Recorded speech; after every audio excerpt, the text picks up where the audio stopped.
star-spangled banner yet wave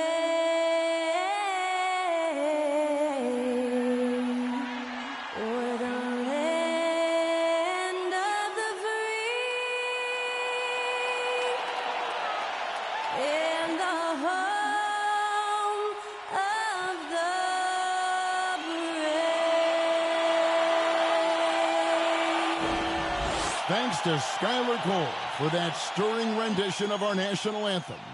And we'll be right back.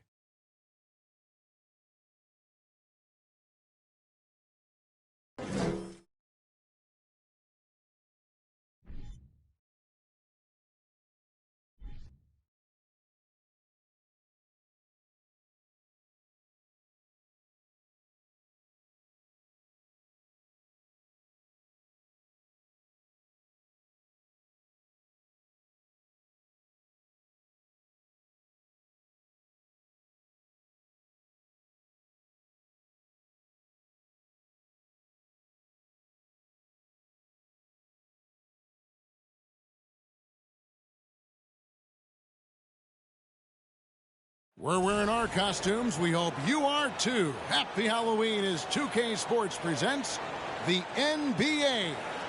Joined in the booth with Greg Anthony and Brent Barry, this is Kevin Harlan. Our sideline reporter, David Aldridge. DA, it's all yours. Thanks very much. Now, guys, at the end of this season, there is a potential opt-out of the collective bargaining agreement. And after seeing star players hold out, some wonder if that will be exercised. Commissioner Silver says we have a common interest to ensure that contracts are honored.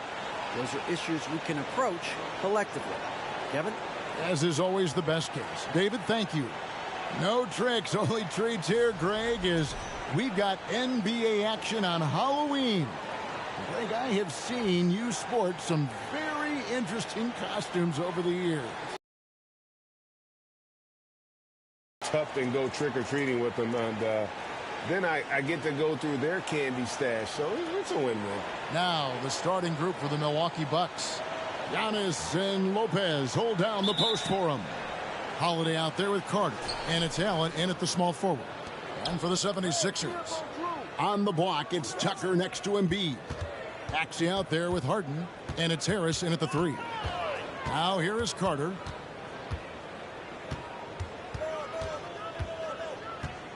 Six on the shot clock.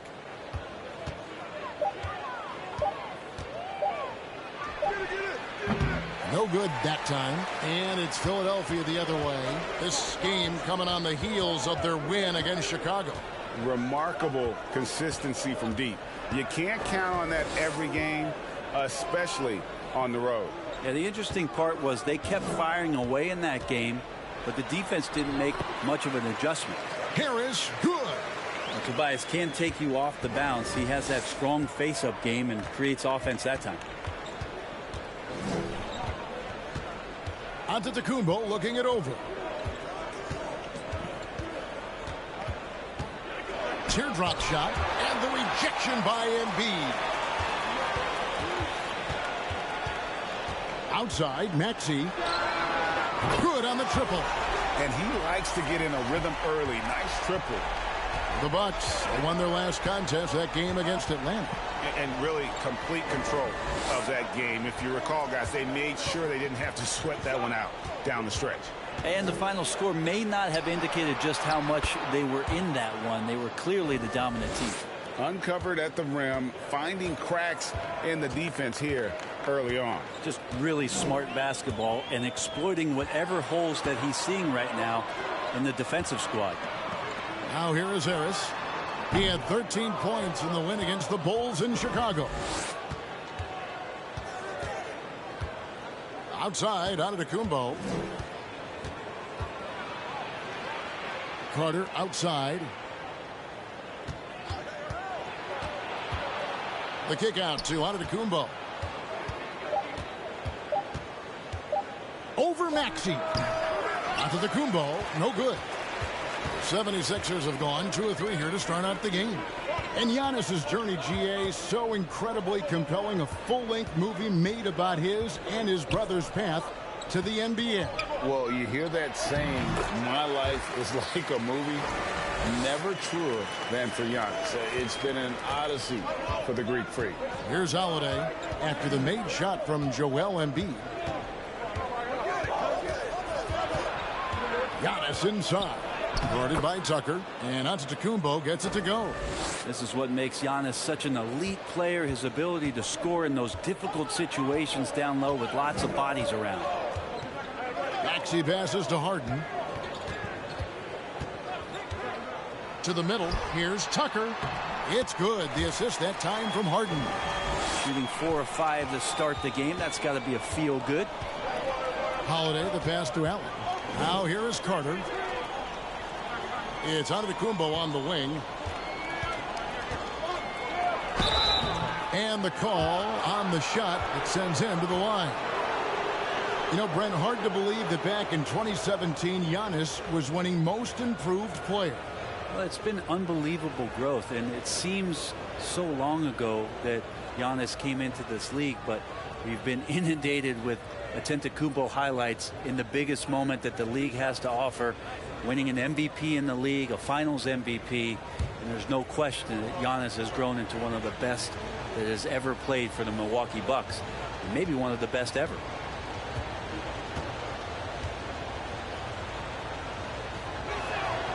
First one falls for him. Unlike a lot of perimeter-oriented teams, GA, offensively, the Bucks can really play inside out.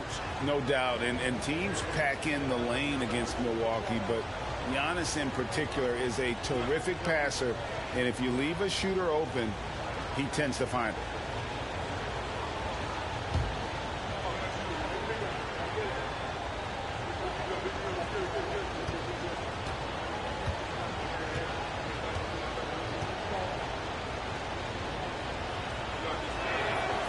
Free throws good from Antetokounmpo. Well, there's so much dominance in Giannis's game and what he can do, especially inside the three-point arc. It's the free throw line that he's still working to perfect. Harden's shot is off. Now, there's a little bit of pressure on him, but not enough to cause him to miss a shot that's in that close. Giannis outside. Knocked loose and stolen by Harris. Harden finds Harris off the mark. Bucks trail by 3. Carter outside. Pass to Allen.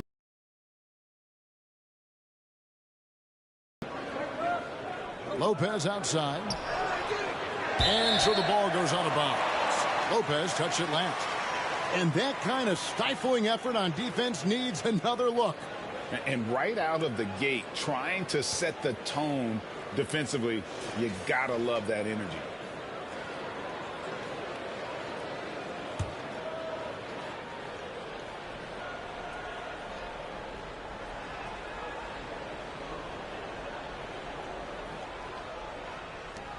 Philadelphia leading by 3. Tucker a screen. Harden the pass to Harris. It's good. The assist that time from Harden. Harris has got 5 now. And the story here, Kevin, early on is how well they've shot the basketball. Carter dishes to Giannis. Count the basket. 8 points for him. Now that basket must be widening out right now, and he's making almost every shot he's putting up this quarter. Harden the pass to Embiid. And out of bounds as the Bucks gain possession. And checking out some numbers for Joel Embiid.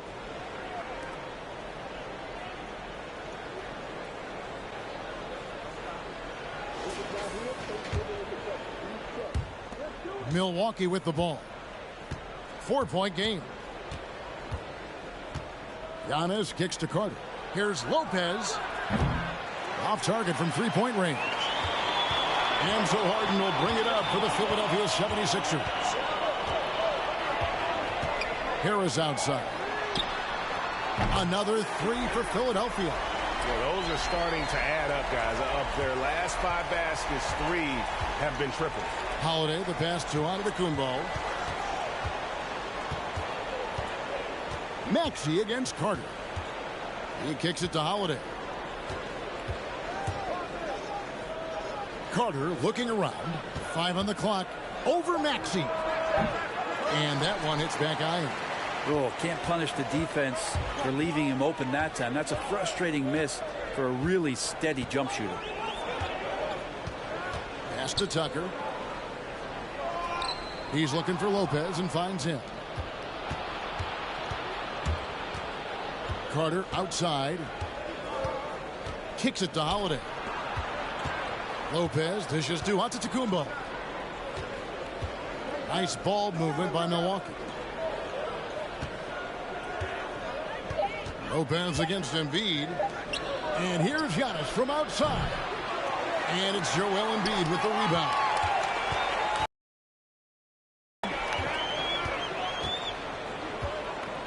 Harden outside.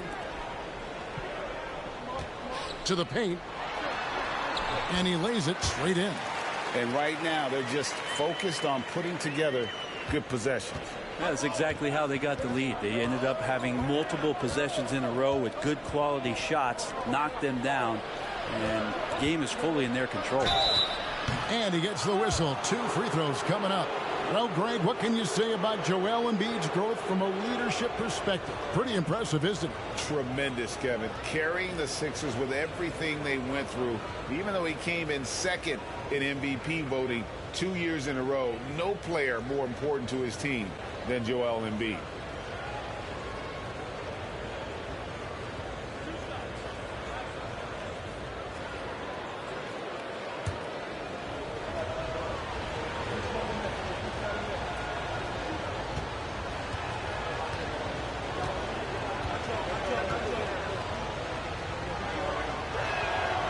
First free throw is good. And Greg, the Philadelphia 76ers have made it very clear that they are all in on a title run. And their front office has been very focused on trying to get top-tier talent on this roster. After the trust the process era, they're now aggressively pursuing titles here in Philly. Matisse Thybulle checked in for P.J. Tucker.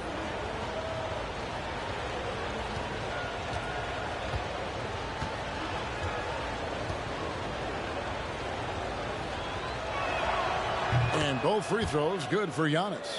Now, something that stands out about the Bucks is their versatility in their offensive package. I mean, they use penetration, they shoot the three, whatever it takes to beat a good defense. Now here's Maxey. A 14-point game for him in the win against the Bulls in Chicago. Harden, that's good. Harden's got his second basket.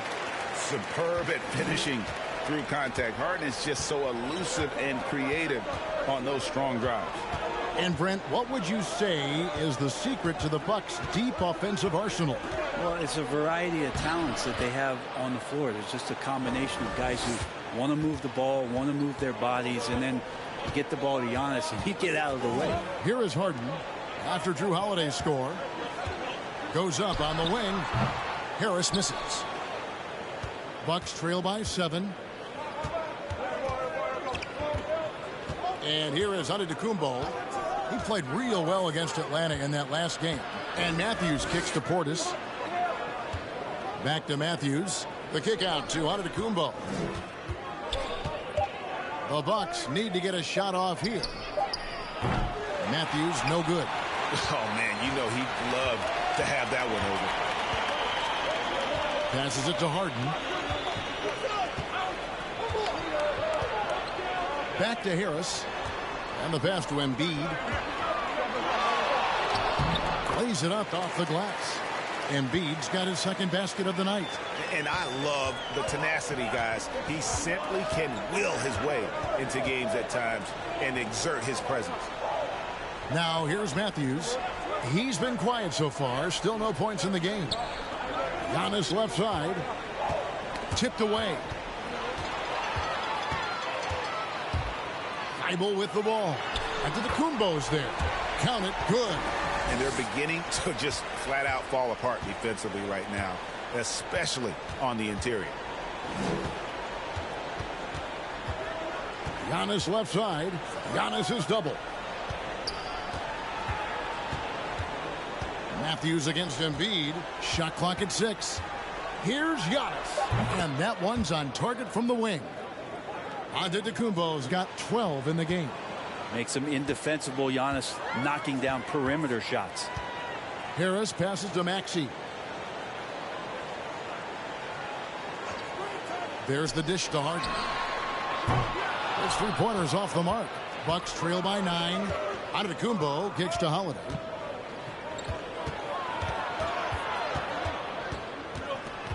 Back to Antetokounmpo.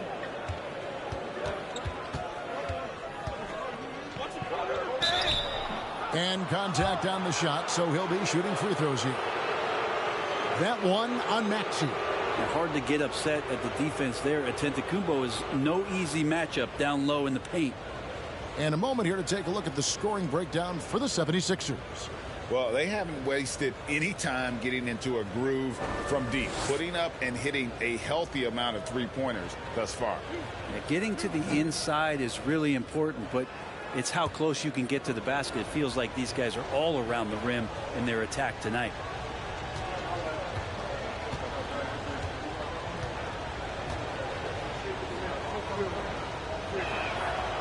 That free throw, no good. And certain teams take on the attitude of their city. And over the years, Philadelphia has been one of them. The Sixers known for having tough teams, much like the town. Catching up on the changes for Philadelphia. Harrell, he's checked in for Joel Embiid. George Niang comes in for Tobias Harris. D'Anthony Melton, he's checked in for Maxey. And it's Shake Milton in for James Harden.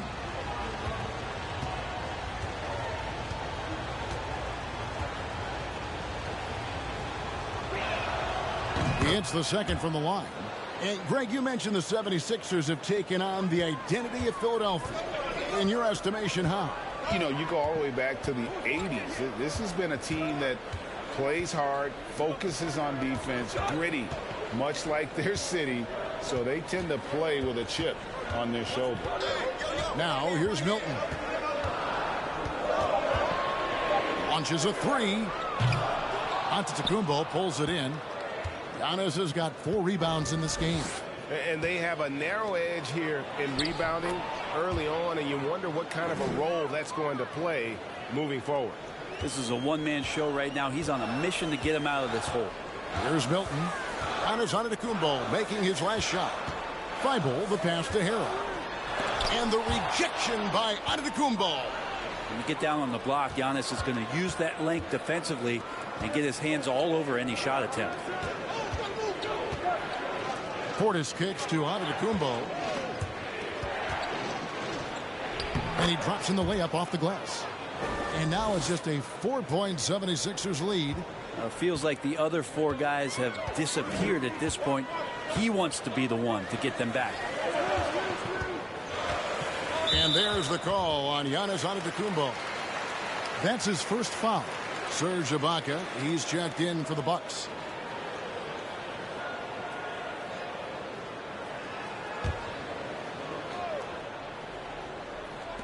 There's a minute left in the first. Milton the pass to Thibault. Some nice ball movement here by the 76ers. Clock at 6. Here's Niang.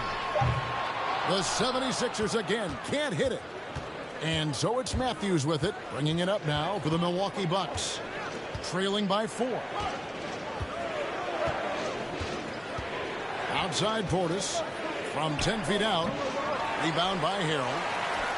Philadelphia's gone 3 of 7 from three-point range in the first quarter. Milton the pass to Melton. 20 seconds left in the first quarter. Back to Milton.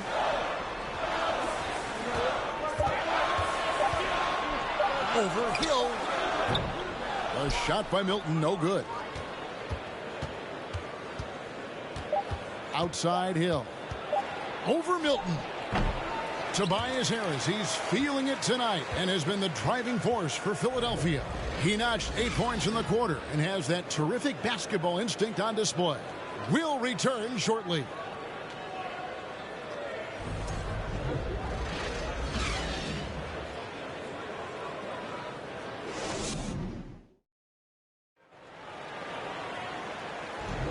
And thanks again for tuning in. If you're just joining us, we've played through 1 quarter of action so far. And looking at what we've seen from the 76ers, what do you guys think? Well, the coaches preach ball movement, and we saw exactly why in that first quarter. Everybody just feeling the energy of the basketball as they moved it around, and lots of hands were touching it.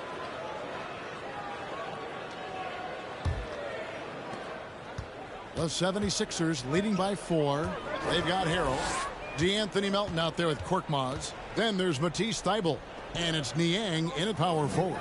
That's the group in the game for the 76ers. Harrell fouled in the act of shooting. Gets the bucket anyway, so a three-point play chance for him. Harrell did everything he could there to try to get the and one opportunity. Let's see if he can knock down some free throws.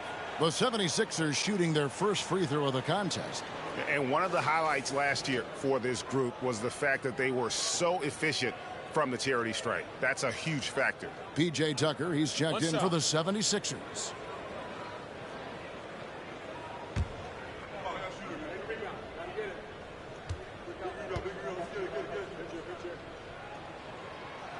The free throw off from Harrell. You know, it seems like we're seeing more teams, Brent, use zone defense these days. Not too long ago, zone was almost non-existent in the league. Well, Kevin, you couldn't play zone. Even though there were zone principles in man-to-man defense, it used to be an illegal defense to set up in a 2-3 zone that you see teams doing nowadays. I'm very interested if the league does, in fact, do away with illegal defense and allow coaches to use whatever defensive scheme they need to do to slow up their opposition. It might do something in terms of producing more shots so we don't get stagnation with just threes all the time. We'll see if that happens. And with an update from the sidelines, let's check in with David Aldridge. Thanks very much, Kevin. Well, of course, Giannis is the Bucks leader, but it's still Coach Bud who calls the shots. Giannis says, as players, we have to accept Coach's plan. We got to trust. That's the only way it's going to work. And sometimes it won't. Sometimes I'm going to execute the game plan, and sometimes I'm not. Not because I don't want to, but it's just not my day. Kevin, that is very, very good perspective. Agreed. Thanks, David. Melton kicks to Korkmaz. And they'll get another chance. Back to Melton.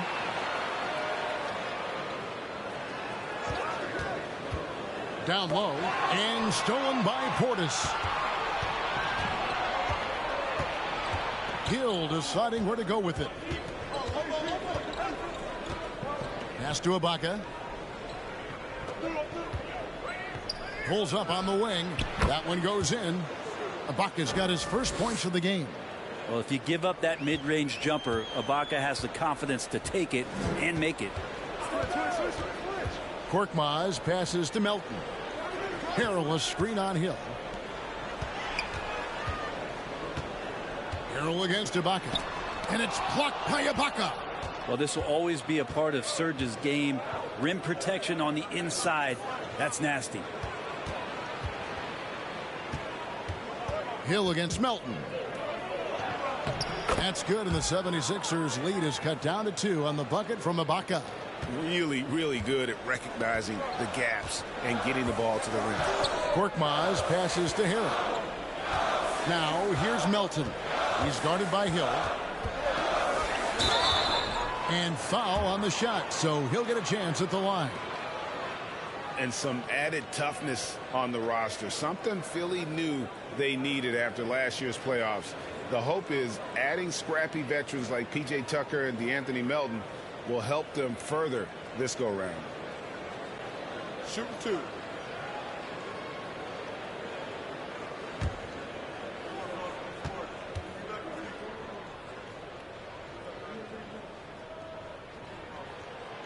Free throw drops for Melton. Hey, Bryant, you look at the Bucks' recent success. Great coaching has got to be a big part of it. Yeah, and if you ask Coach Bud, a great Giannis Antetokounmpo is something that's a big part of it too. So expected to win. This team is hungry to get back and compete at the highest level. The coach gets overlooked at times, but Coach Budenholzer has done a great job with this Milwaukee Bucks team. And the Bucks are on a tremendous run here. The most consecutive playoff appearances since that streak they had back from 1980 to 91. Portis sets the pick for Holiday. Yeah, looking up at the scoreboard, guys, that's his third foul, and his coach has to consider now sitting him down. Greg, and back to the Bucks. The question is, how much longer do you think is their window? That's just it, Kevin. They've got the players to win now, and that has to be the attitude moving forward. They're built to do it again, just need to push all the right buttons.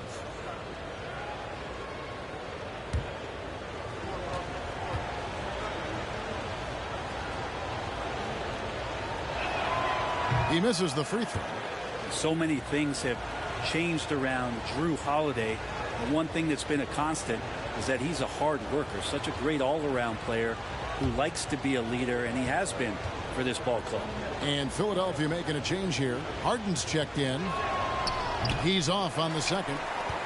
And something you have to remember about Drew Holiday, he was a key player in helping the Bucks win their historic title in 2021. He was unbelievable in that entire postseason. Started every game, averaged 17 points, was going to take on the toughest guard opposing player and accept that challenge for every series, and took them to the title.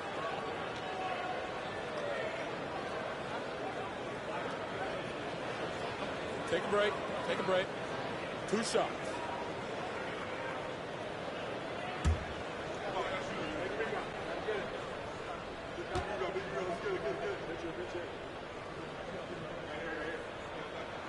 That free throw good from Korkmaz.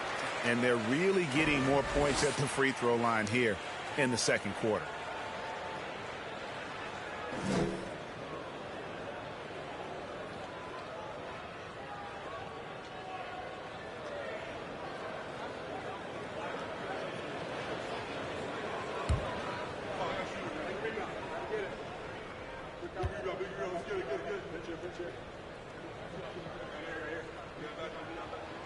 He's perfect from the line this time. Bucks trail by 5. And in the second quarter, a little under 3.5 minutes played already. Nobody near Allen. And the 3 ball is good. Now that's a high percentage look when the D doesn't fight over the screen. And the coach over there just asking for one simple thing, and that's some effort. Got burned on that one. Here's Korkmaz. Harden with a screen on Matthews. Here's Korkmaz. Yep, that one goes. And the 76ers lead by 4. I mean, the number of points they've scored in the paint already here is eye-opening. Lopez outside. Pass to Portis. Outside Holiday. Just 5 to shoot. Lopez sets a screen for Holiday. And it's Lopez. That time on the assist by Holiday. And this is the variety of ways Lopez can hurt you. He can be in the pick and pop. He can be in the roll. A lot of options from the big man. And out of bounds as the Bucks gain possession. Here are the top distributors from last season. These guys always seem to find the open man. James Harden is second. Very few guys pass the ball better than he did. I mean, he didn't just have eyes in the back of his head. It's almost as if he had them on both sides, too. Now, here's Matthews. He's gotten some minutes, but nothing on the board yet. No luck that time in the shot that would have put them on top. Philadelphia's gone 0-2 from deep here in the second. On the wing, Harris, defended by Allen. Allen against Harris. Whistle blows. Bucket is good. And he'll have a chance at the line to make it a 3-point play.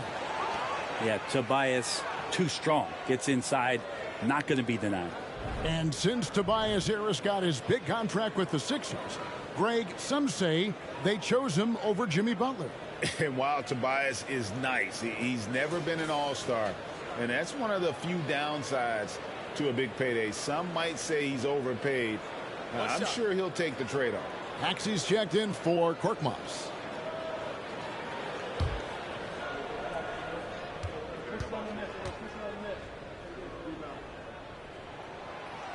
And that one misses. I feel like Tobias Harris's confidence has grown over the past couple seasons, especially on the offensive end. Very capable of taking advantage of smaller defenders. So it's the Bucks now. 4-point game. Their last encounter was in Philadelphia, where they were able to handle the 76ers. And that last one came right down to the wire. The difference for me being the impact they got from their bench. Yeah, without the scoring they got from that second unit, that is not a game they would have won. They needed every one of those points that they got off the bench. He's 0 of 2 at the line in this one. And taking a look back at last year's numbers, he's about a 76% shooter.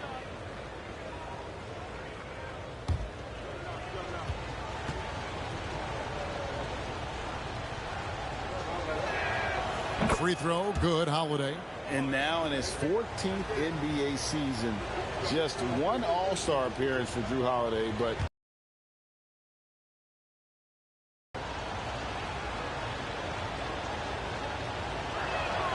that one falls, so he hits both of them. You know, Greg, you can make the case Drew Holiday is the prototypical two-way guard. And, you know, and defense can sometimes go overlooked. Just one All-Star game, but Drew's impact perhaps greater than some other players with multiple All-Star seasons. Now Allen. James Harden missing on the three. Holiday dishes to Allen. Holiday with it, picked up by Harris, and the call will be against Harris. That is his first foul of the game. And now only one away from being in the penalty.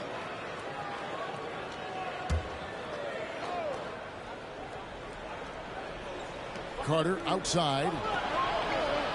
Lopez, a screen on Maxey. Here's the floater, and it's blocked by Embiid. Harris outside.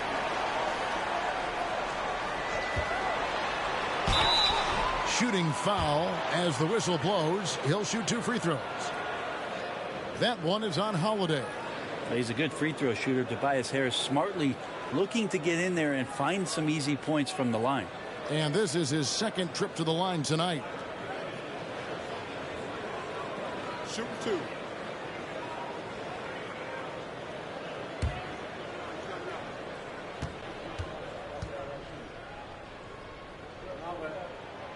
That's good from Harris.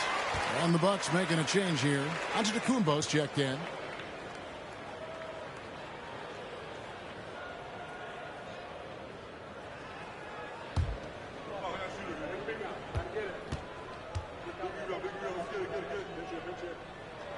And Harris drops them both.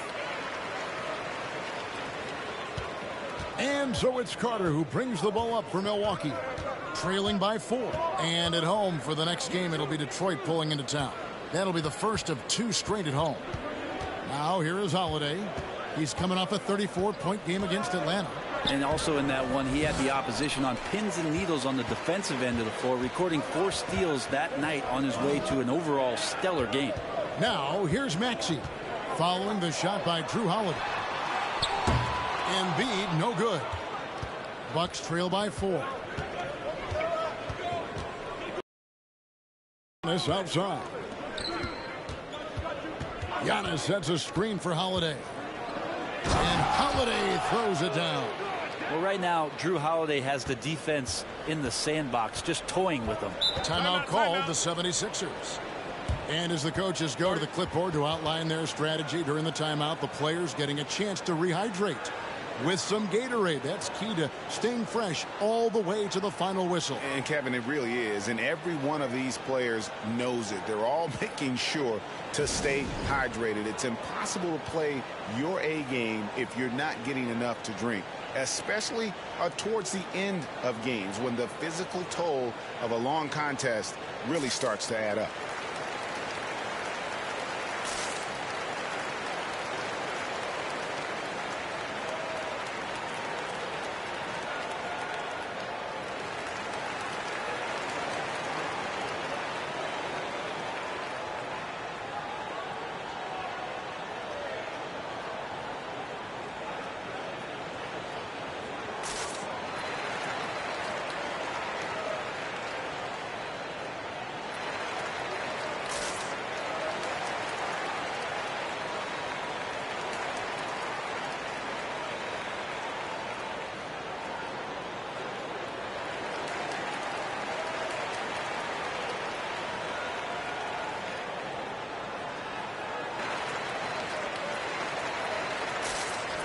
and a chance to check out Joel Embiid here. Coming off a terrific season. First in scoring, and he finished among the top 10 in blocks, bringing that intimidation factor to the paint. And his unmatchable instincts for scoring the basketball. That's what made him #1 last year. You can't stop him, and you can't even really contain him.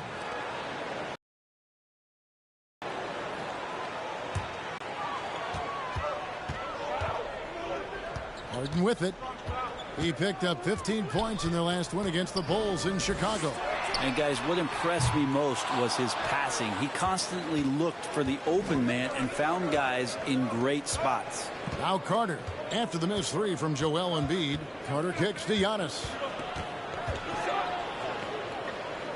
Allen outside. Here's Holiday. And the shot is long. And this quarter, he has clearly been off the mark. Here's Maxey. Another miss by Philadelphia. Second quarter, they're 5 for 9. Carter, the pass to Holiday. Lopez outside. 6 to shoot. Carter inside the three-point line. That ties the game. Lopez has got 4 points in the quarter. Lopez down on the inside, getting that soft touch to go. Harden the pass to Embiid. He dishes it to Harris. Passes it to Tucker. Philadelphia moving the ball around. Here's Embiid. And that'll be 2 free throws coming up. Officials on the call with the foul. Really an underrated part of Embiid's game. Excellent as a foul shooter for a 7-footer, so you just can't hack away at it. The 76ers have shot 5 of 8 from the foul line. Shooting 2.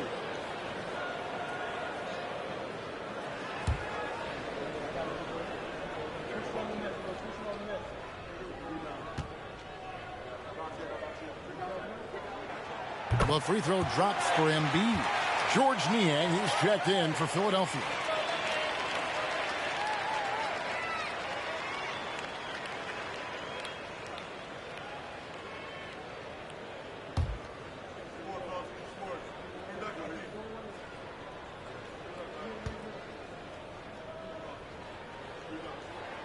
And Embiid drops them both.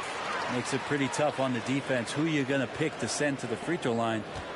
He's hitting the free throws right now. Form looks good. Here's Giannis. And another one in the scoring column for him. He's 7 of 10 from the field. You know, sometimes as an analyst, you love to talk about strategies to slow down a guy who's got it going. With Giannis, I don't really have anything. Now here is Harris. He's got 12. The 76ers again can't hit it. And the rebound battle split evenly thus far. Maxey kicks to Harris. Lets a floater go. Good D by Lopez. Milwaukee's gone 1 of 2 on three-pointers here in the second quarter so far. Antetokounmpo finds Holiday. Allen outside. And there's the pass to Antetokounmpo.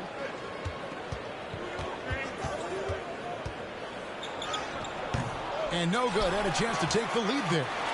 And it's Harris with the ball for the Philadelphia 76ers. They've led by as many as 11 points. The shot's good. Harden's got 6. And inside Harden is such a difficult cover. Get too close, and you know he'll cleverly draw a foul. Holiday, the pass to Lopez. A floater, and no good. Good D by Embiid. The 76ers leading. Harden scanning the floor. Pass to Embiid.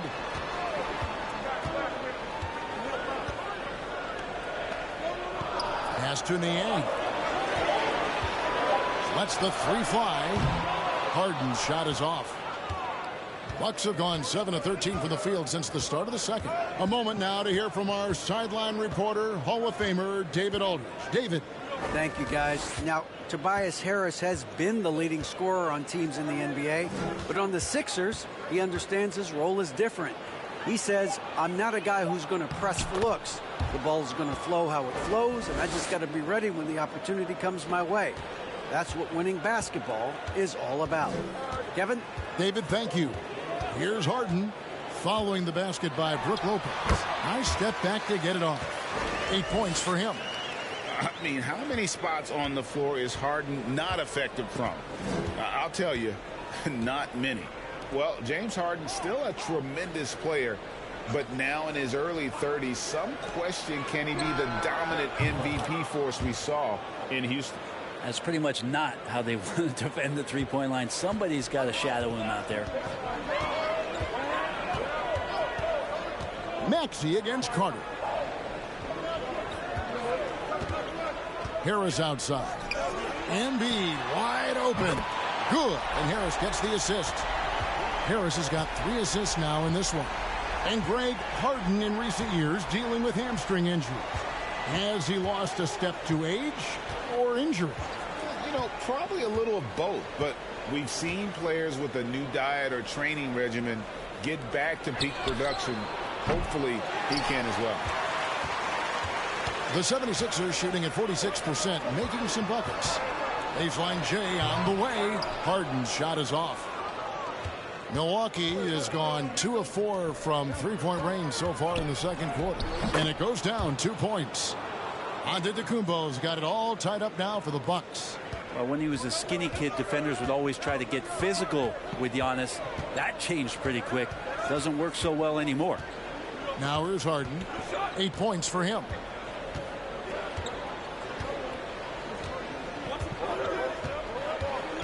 Passes it to Embiid. Over Lopez. Embiid, no good. So a tie game here as we finish the first half. And a chance now to send it over to David Aldridge, standing by courtside. David. Thanks, guys. Here with Coach Budenholzer. Mike, your evaluation of the first half. Well, I think both teams' defense is pretty good. You know, hopefully somebody can catch a rhythm here and score some points. You know, hopefully we can be better there. Yeah, that'll be key as the game goes on, Coach. Thanks. Back to you. Thank you, David, for that interview. And we'll see you back here after the break for third quarter basketball.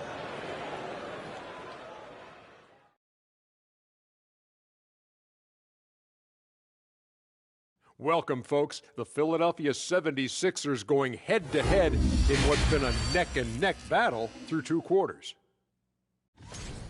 They're losing the battle of the boards and the battle of possessions. Got to man up and take care of business. Man up. Don't you always say to man up. You're trying to slide these things in, Shaq. Yeah, that's right. But it's got to be a team effort. Everyone's got to get in there. Man up. Oh, my gosh. Kenny, man up.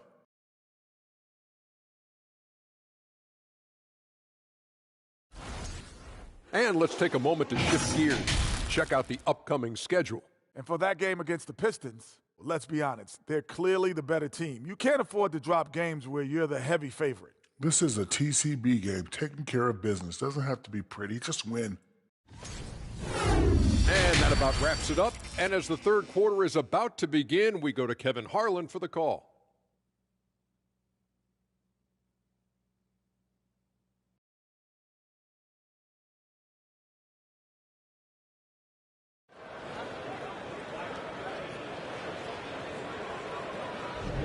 And welcome back to the second half of our Halloween broadcast.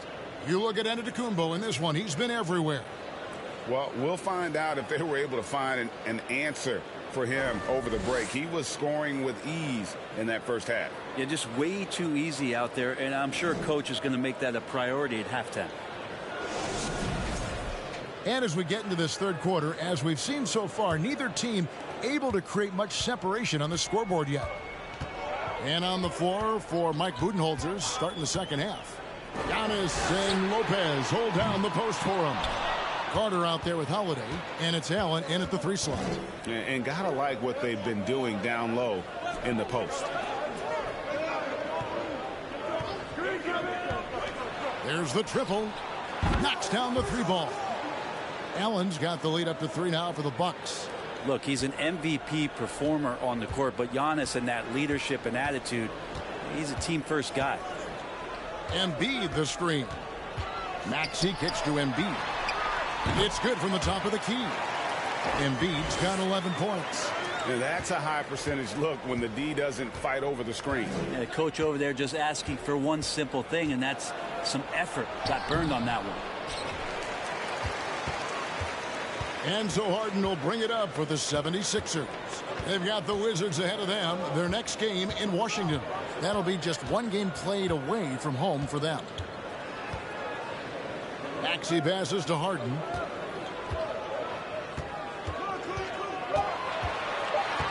There's the three. And it goes for the 5th time in 10 shots for him this game. And this is Harden doing what he does best. Finding a hole in the defense and exploiting it. On the wing, Holiday. Guarded by Harden. Holiday, the pass to Giannis. Oh, and Antetokounmpo hammers it in. And just a monster slam from Giannis that time. Holiday against Harden. The pass to Harris. Embiid sets the pick for Harris. And the 76ers tack on 2 more. This is a strength of Tobias Harris, finding good rhythm now in the mid-range shot. Here's Antetokounmpo. Rebound by the 76ers. Embiid's got rebound number 8 here tonight in the game. Harden against Carter. Shoots a fader. Harden's shot is off. The Bucks trail. Left side, Antetokounmpo. Goes back up. And the layup is good. He's got 8. Good size and the ability to carve out space. Lopez battling on the rebound. Harden the pass to Harris. And here's Embiid.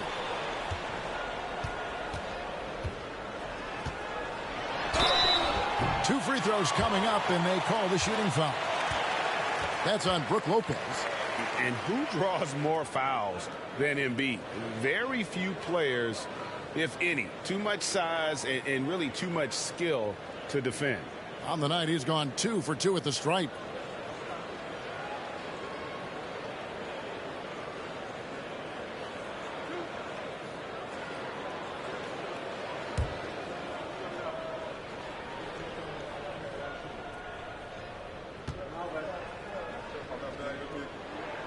The first one falls.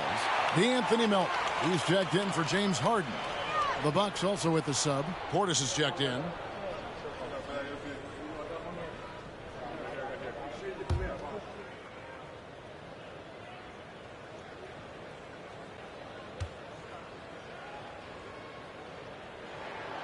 And Embiid drops them both.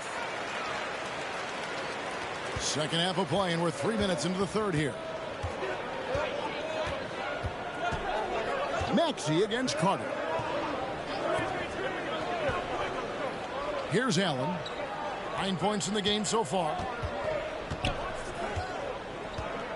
Down to 5 on the shot clock. Outside Holiday. And another 3 for Milwaukee. How about Drew there, showing a little bit more range from downtown. Pass to Tucker. From deep. And out of bounds as the Bucks gain possession. With a pause in the action, let's show you the teams that were best from the line last season. The 76ers, number 1. You know, they made that a point of emphasis a season ago. I mean, they spent a lot of time in practice drilling their free throws, and I think it really paid off with the best percentage in the league. Carter kicks to Portis. Offline with his 3. And you could tell he thought that triple was going to fall. Harris against Allen. Melton feeling it out a bit. Back to Harris. Over Allen. Here's Embiid, and he converts the layup. Embiid's got 15. You see that nasty streak Embiid possesses. Part of why he's a superstar. Great motor. Carter with a screen on Melton. Carter outside. Lets it go from deep. And Philadelphia grabs the miss. They've led by as many as 11 points. Maxey passes to Melton.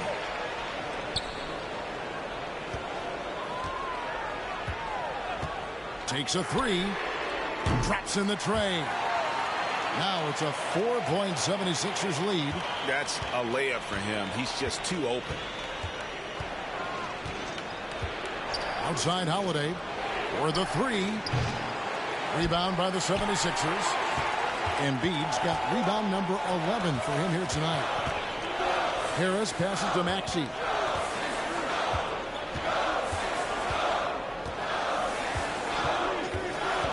And he drives in. And foul on the shot. He'll shoot 2 at the free throw line. And you know what? You allow a guy to get right to the rim like that. That's your only option. First trip to the free throw line for him in this one.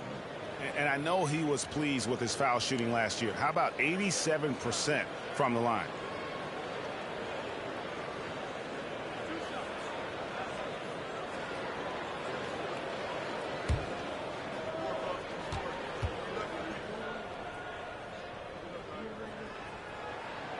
Free throw good. Maxey. Montrezl Harrell, he's checked in for Philadelphia. Matisse Thybulle comes in for Harris.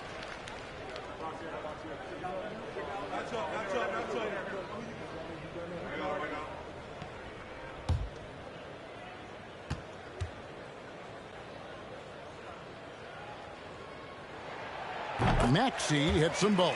Impeccable from the line since halftime. Bucks trail by 6. Now here is Carter. Nothing yet on the scoreboard for him. Outside Holiday. Looking to end the run. That one falls, coming off Carter's feet. Holiday's got 2 now from beyond the arc in the third for the Bucks. Holiday against Melton. And the whistle blows. It's going to be on Tyrese Maxey. That's foul number 2 for him. And really just a great play to sacrifice his body and take the charge. The 76ers making a switch here. Milton's checked in. And Milwaukee also making a switch. Matthews, he's checked in for Javon Carter. Matthews scanning the floor. Allen finds Lopez. And there's the call on Matisse Thybulle. That is his first foul of the game.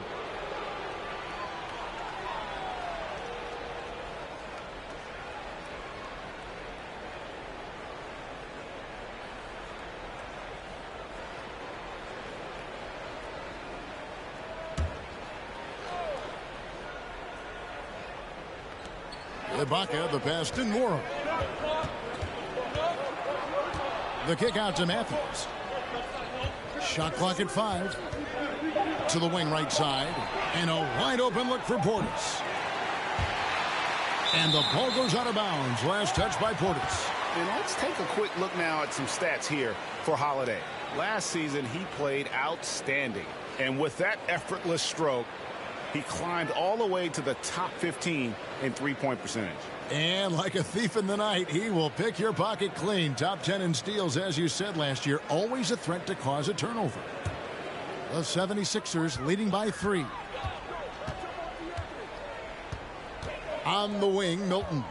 There's a screen. Pass to Thybulle.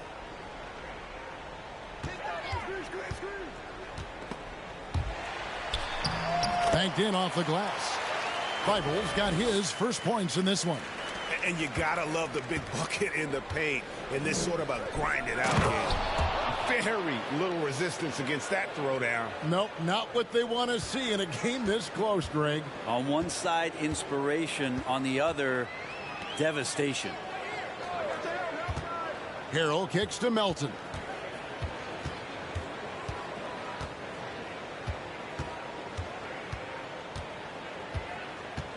Harrell, a screen on Matthews.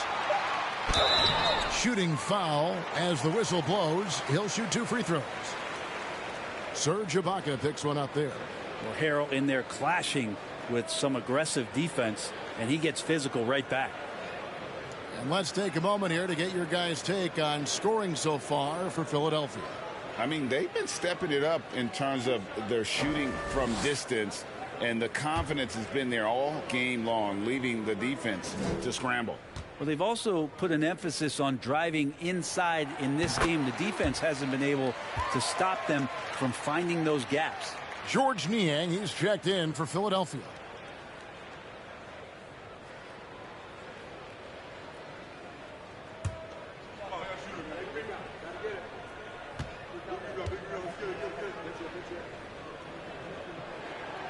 He hits one and misses one, each at the line.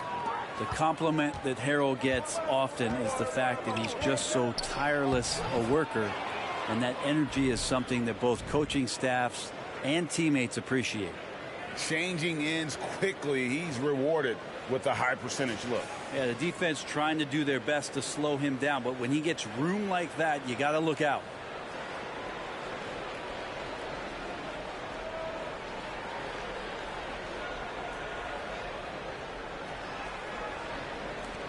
Philadelphia's gone into the three-point range 4 times since halftime and buried 2 of them. Pass to Harrell. And Harrell slams it in. This is what happens when you put the hard work in, as Harrell is impacting the game. Ibaka sets the pick for Hill. Left side, Ibaka. And there's a foul. Will go on Shake Milton. That is his first foul of the game.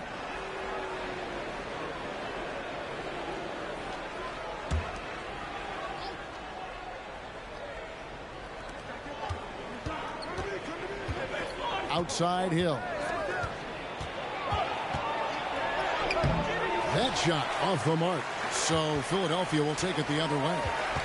They've led by as many as 11 points. And, you know, one thing that impresses me with George Hill, his length, a 6'9" wingspan. I mean, for a guard, that's incredible. The other thing, Greg, that I think is advantageous is as you get a little older, and George is in the twilight of his career, just being smarter about where you can play using that length against your opponents. I think that helps him out a ton, too. Ibaka dishes to Matthews. And there's the call on Matisse Thybulle. That'll be his second foul of the game. Korkmaz checked in for DeAnthony Melton.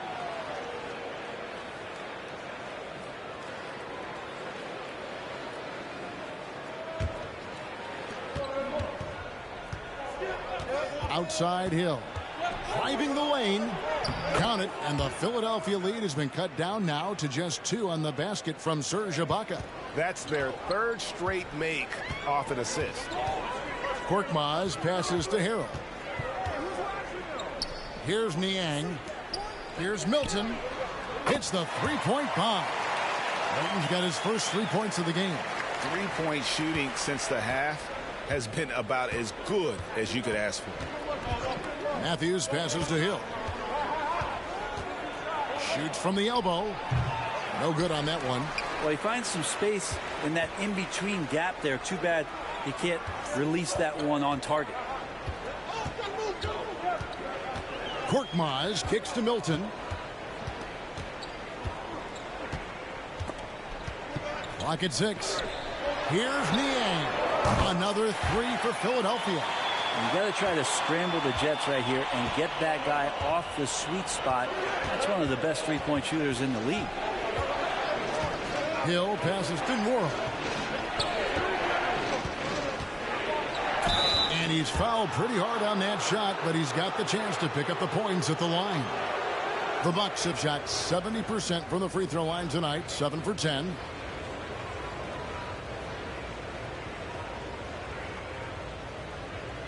Take a break. Take a break. 2 shots.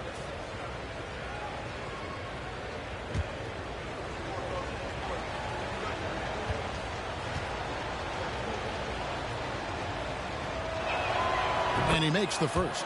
And Philadelphia making a change here. Harden's checked in.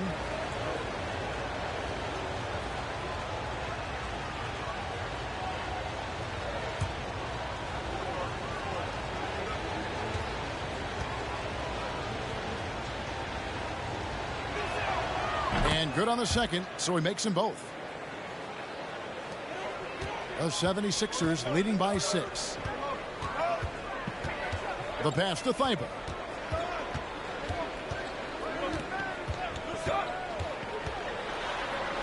And the rejection by Ibaka. Outside Hill.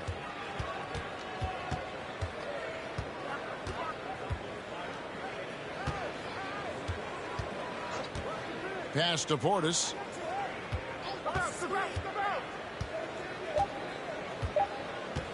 From deep three-point range, and there's the foul. It goes on Serge Ibaka. And that'll be his third foul so far. Tobias Harris is checked in for the 76ers. Antetokounmpo's checked in for Milwaukee. Philadelphia's got more than a 50% success rate on their three-pointers since halftime. They're 4 of 7. Korkmaz passes to Harden. Harrell, a screen on Hill. Harden. Another miss by Philadelphia. Bucks trail by 6. Pass to Hill. 1:07 left in the third quarter. Here's Antetokounmpo. Rebound by Harrell. And it's Harris with the ball for the Philadelphia 76ers. Here's Korkmaz. He feeds it to Harden. Over Hill. Harden, no good. Well, his shooting has been a little bit below par. You think about what this lead would look like if he was on. Hill sets the screen for Antetokounmpo. And that'll be 2 free throws coming up. Officials on the call with the foul. Well, Giannis is one of those guys. You look at the end of the season, he's going to be up there in free throw attempts per game. He shot 5 of 6 at the foul line. Did he lay an egg at the stripe in their previous game? Couldn't get anything to drop.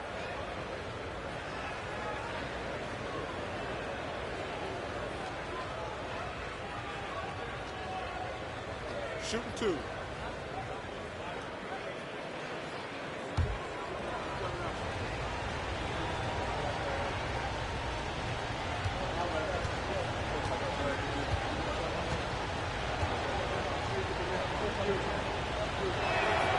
That's good from Antetokounmpo.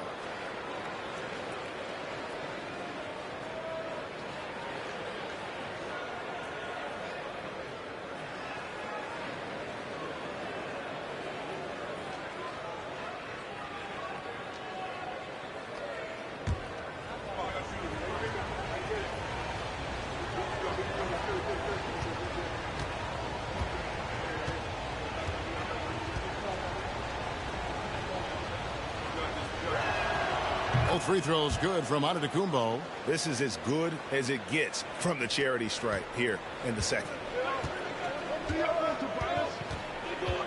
Now Harris. He's got 14. Here's Korkmaz. Solid play in the low block, and that one's good. Korkmaz has got his second bucket of the night. And not quite as aggressive from outside as they were in the first half. Sticking to the high percentage shots, playing smart with the lead. Now here is Hill to the inside. Over to the wing. Here's Nora. Offensive rebound. Ibaka. A second chance effort. And he wills that one in. Sinking right through off the back iron. 5 seconds left in the third. From deep Harden. And he was able to put it up in time, but doesn't fall. The third quarter comes to a close. 76ers lead by 4. And after a quick break, we're going to come right back with the start of the fourth quarter.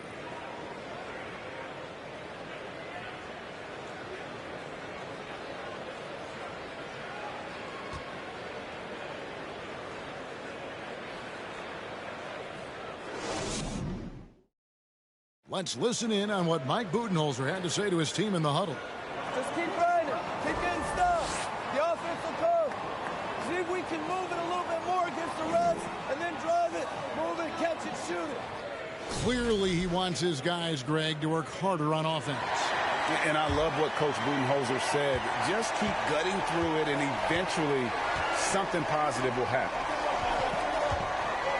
Well, what a terrific game it's been so far, with this fourth quarter sure to bring more pressure-packed basketball. On the block, it's Tucker next to Embiid. Harden out there with Tyrese Maxey. And it's Harris in at the 3, the small forward. That's the group in the game for the 76ers. Here is Harden. Giannis Antetokounmpo making his last shot. A floater, and it's laid up and in by Harris. And the 76ers lead by 4. Tobias Harris showing a little floater that time. Antetokounmpo finds Lopez. On the wing, Holiday, guarded by Harden. Holiday, the pass to Giannis. And the slam dunk by Antetokounmpo.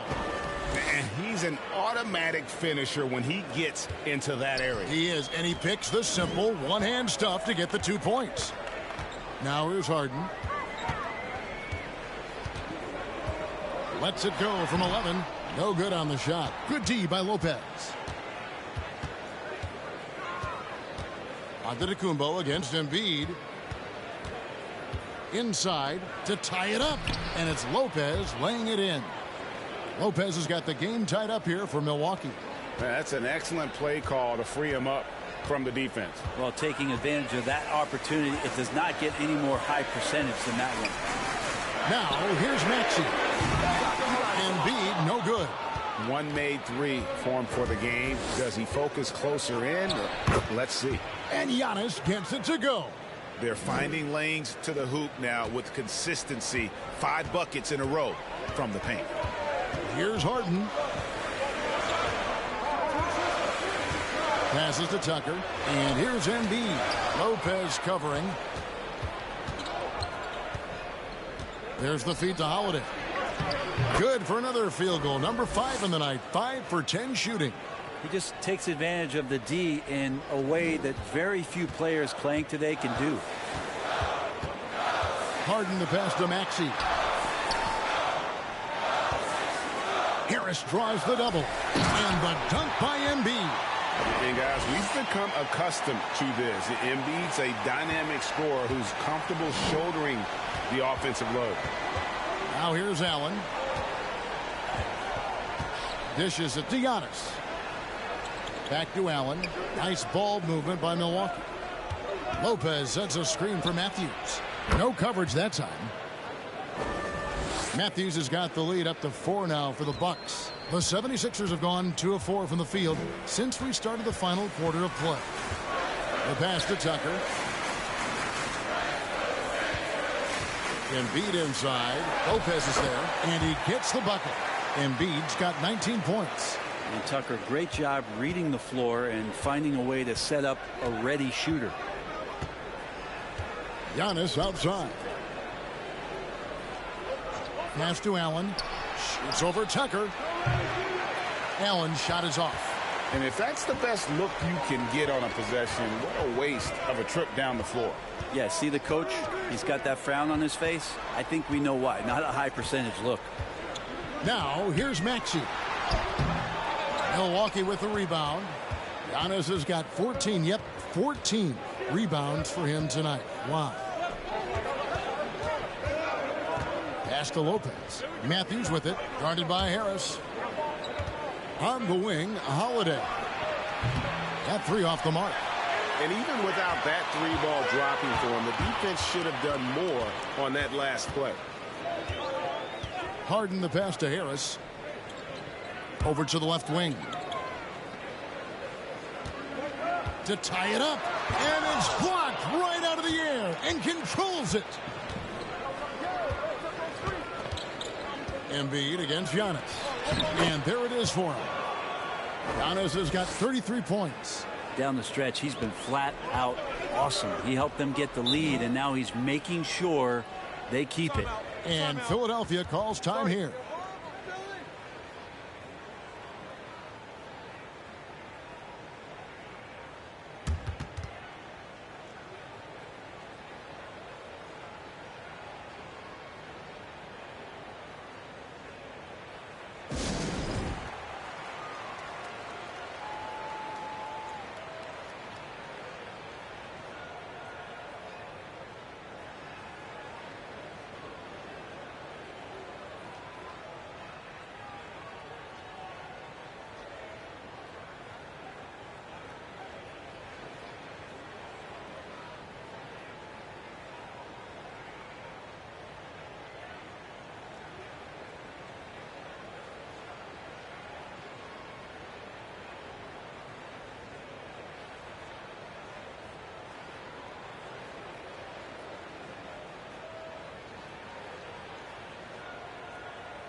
And the Bucks with some changes. Portis, he's checked in for Antetokounmpo, and it's Carter in for Wesley Matthews.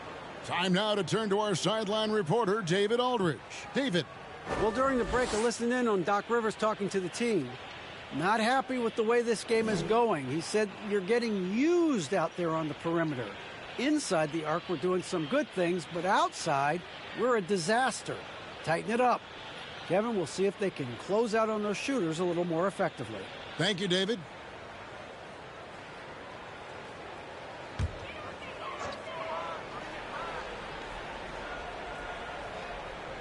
Here's Harden. Outside, Maxey.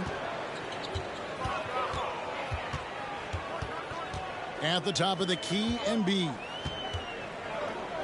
In the corner, it's Harris. 6 on the shot clock. Milwaukee with the rebound. Carter outside. To the inside. Holiday. That one falls, coming off Carter's feet. Carter's got his 4th assist with that last one here tonight. Harden outside. Here's Embiid. And the call on the shot that sends him to the line. That's on Brook Lopez.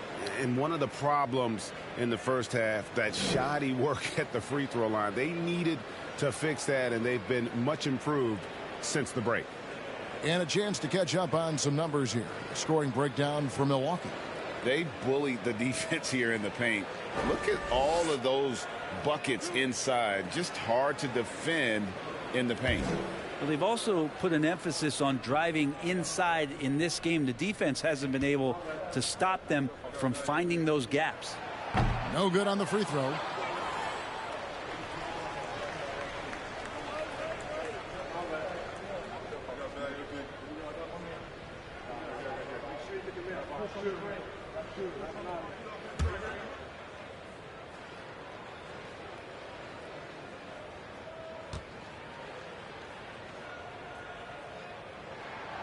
And he's good on the second. And it's Milwaukee's ball. They're on a 16-7 run. Outside Holiday. A three-pointer, no good. The 76ers trail by 5. Maxey looking it over. Pass to Harden. Beyond the arc. And the 76ers get it back. And Embiid gets it to go.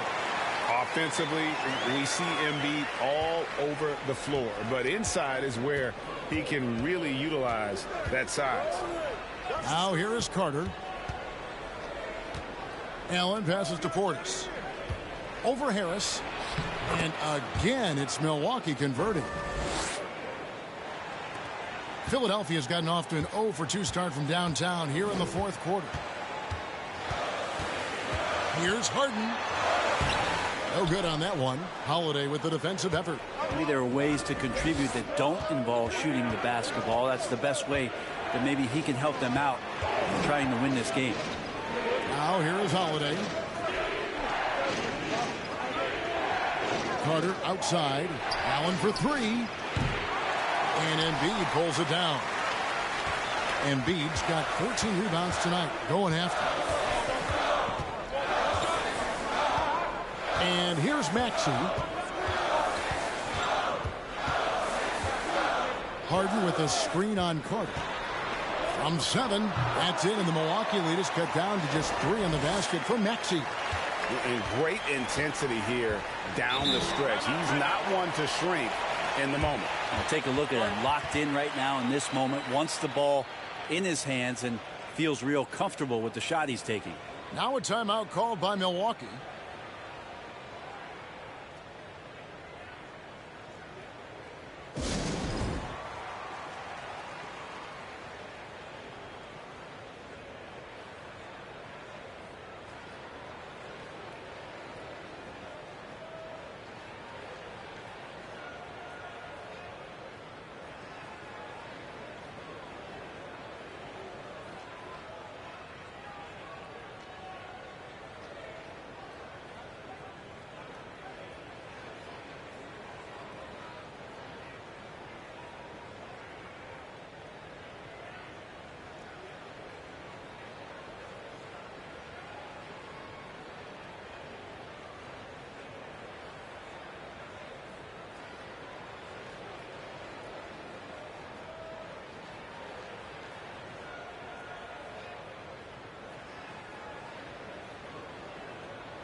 Here's Allen. He kicks to Carter. It's Allen on the wing. Guarded by Harris. Back to Carter. Just 5 on the clock. To the middle. Here's Lopez. That one falls coming off Carter's feet. Carter's got his 5th assist in this one. Tucker a screen. Maxey passes to Harris.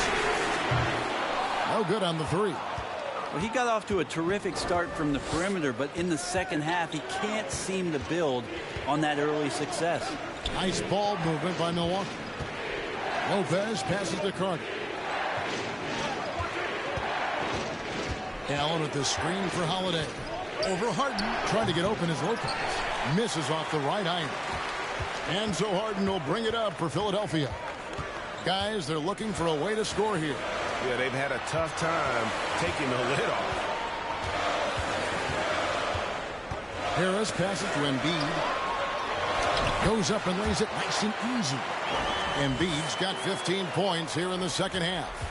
And you don't want to allow too many of those short ones with the game right now in the balance. Lopez, a screen on Harris. Here's Allen. And a lot of contact on that one, so he'll shoot 2 here. That one on Harris.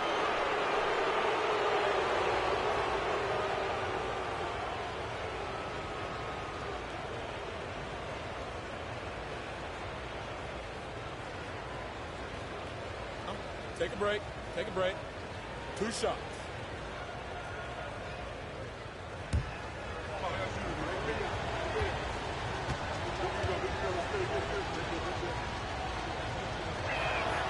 And the first one at the line is good. Giannis Antetokounmpo's checked in for Bobby Portis.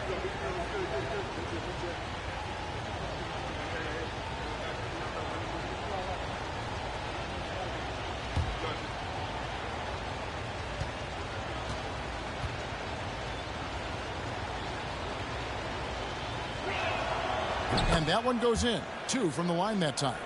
And that's the norm for him. He's pretty much automatic when he's at the line. Now the pass to Tucker. Embiid against Lopez. And the whistle blows. It's going to be on Javon Carter. That is his first foul of the game.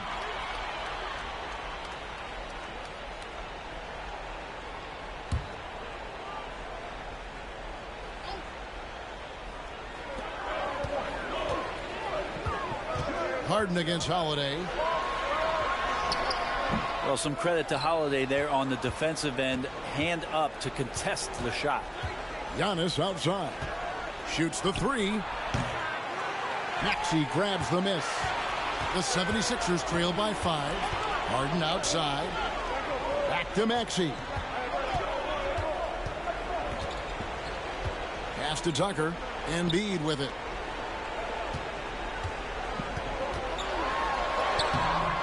A shot, no good. Good D by Lopez. Milwaukee's gone ice cold from three-point land, 0 of 4 since the start of the final quarter. Harden against Carter. Kicks to Allen. From downtown, that one falls, coming off Carter's feet. Carter's got 6 assists in the game. And they've got to talk to each other on D there. Miscommunication, and now he's able to make them pay. Now here's Embiid over Lopez. Yep, it goes in, and the Milwaukee lead is cut down to just 6 points on the bucket from Embiid. And really, Embiid is a threat to score from anywhere. The defense has got to honor him. Allen against Harris. Now here's Antetokounmpo. He's covered closely, and the shot is good. Antetokounmpo's got the lead up to 8 now for Milwaukee. And obviously his momentum from the last game has carried over here tonight. Yeah, and the coach pretty smart for zoning in on him and giving him opportunities to stay with that confident play. Here's Holiday after the Sixers pick up 2. Pass to Antetokounmpo. 1:31 left in the fourth quarter, and foul on the shot, so he'll get a chance at the line. Yeah, the defender all over him.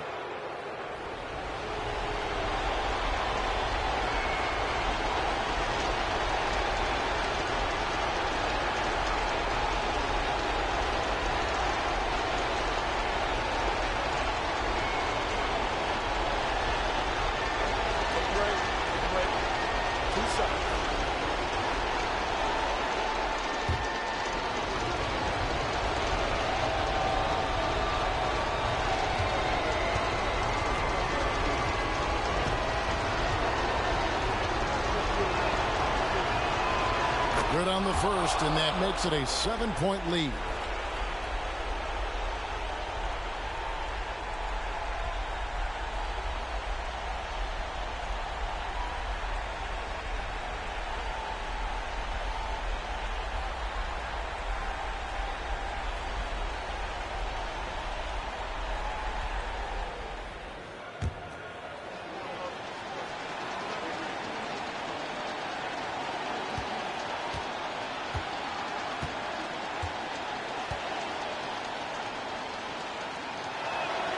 And so both free throws are good, and it's an 8-point game.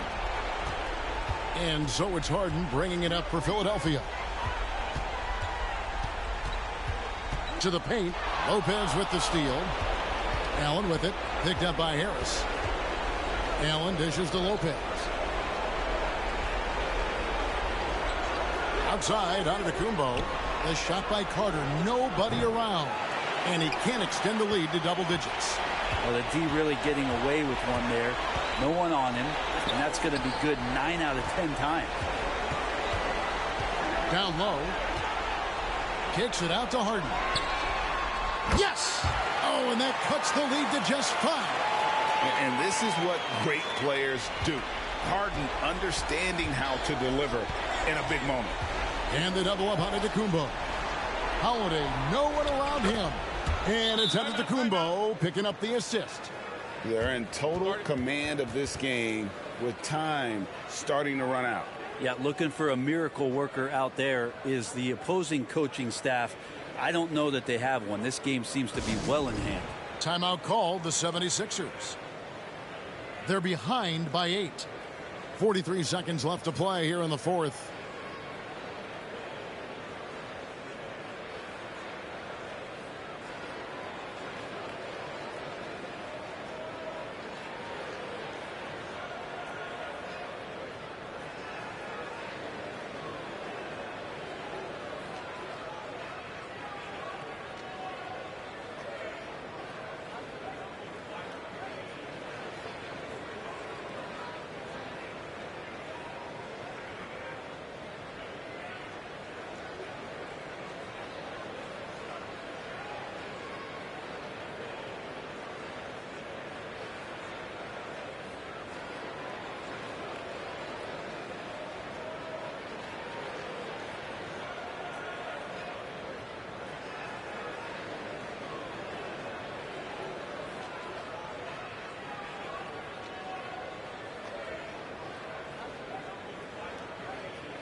.43 seconds left in the fourth quarter.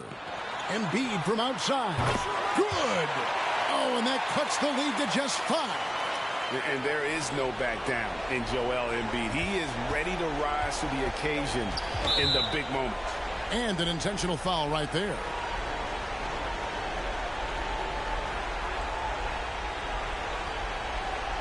Take a break.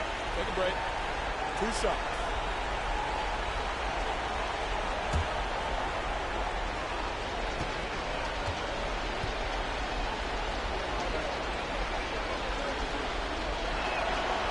Gets the first, and that increases their lead to 6.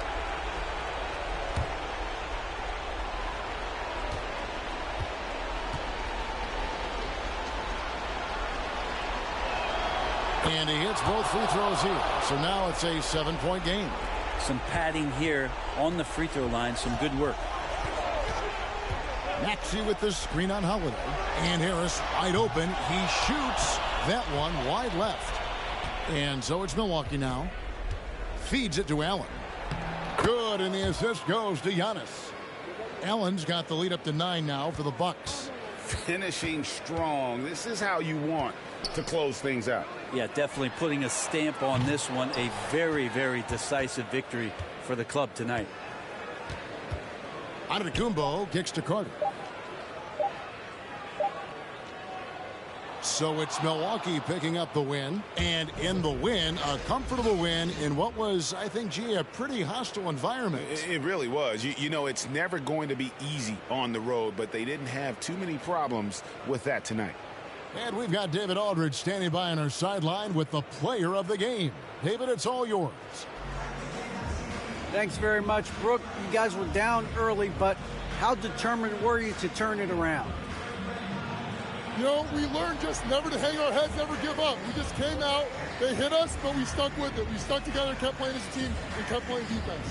Well, you guys were together down the stretch, man, and it led to a big win. Thanks for your time. Back to you. All right, David, thank you. Well, folks, that's going to do it for now. For Greg Anthony, Brett Barry, and David Aldridge, this is Kevin Harlan. Thank you for watching the NBA, presented by 2K Sports. And now, we present the New Balance Player of the Game, Giannis Antetokounmpo.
Happy Halloween and welcome to NBA basketball on 2K Sports. Nothing scary about this matchup. Brian Anderson with you. Hall of Famers Doris Burke and Grant Hill joining us tonight, along with the fourth member of our team, Allie LaForce. Hey, Allie. Well, Kawhi Leonard has been called a cyborg for his lack of emotion on the court. He said, quote, "I just try to stay locked into the game. When people are the most serious, they play the best basketball. Nobody's smiling in the fourth quarter." Brian? Maybe influenced by his years with Tim Duncan, who also had that poker face. Allie, good stuff. And a quick look at how the Chicago Bulls schedule is shaping up. On Tuesday, they'll be facing Kevin Durant and the Brooklyn Nets. Then on Wednesday, they'll go up against Gordon Hayward and the Charlotte Hornets. The road is never the highlight of your schedule for any team. But for these guys, it is a chance to go out there, test themselves, and see how well they gel outside of home court. It could be a very valuable experience. So here's the Clippers starting group. The two-way threats of George and Leonard are the wing pair. Morris and Zubats play together in the front court. And it's Jackson in at the point. And for Chicago, in at forward, it's DeRozan and Williams. DeSumo is out there with Zach LaVine. And it's Vucevic in at the 5. So the Clippers win the tip. All right, Grant, it's time to light the jack-o'-lanterns, leave out some candy, and watch some hoops. This should be a spooktacular game. You're right, B.A. I mean, it's always fun to play a holiday game. There's that extra little bit of energy in the air, both for the fans and the players. Zubats passes to Leonard. 3 on the clock. Goes back up. And Zubats finishes inside. Well, just it's easy to say. This guy wanted it more, creating the second chance opportunity and cashing in. Pass to DeRozan. Over Leonard. Good work defensively by Leonard. George outside. And here's Jackson.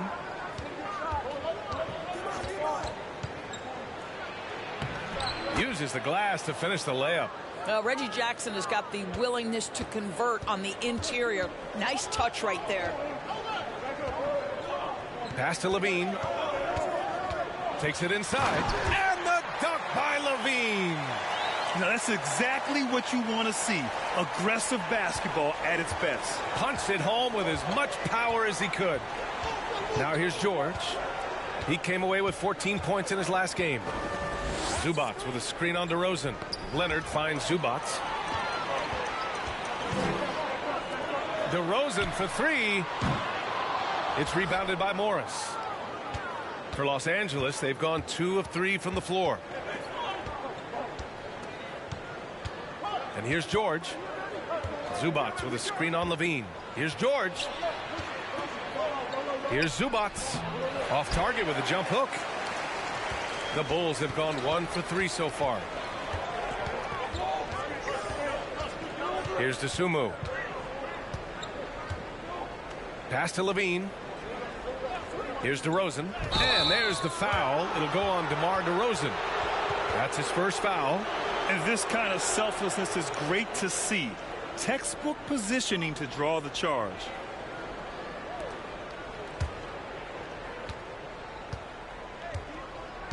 Jackson with it. Nice D from Vucevic. Here in the first, just under 2.5 minutes played so far.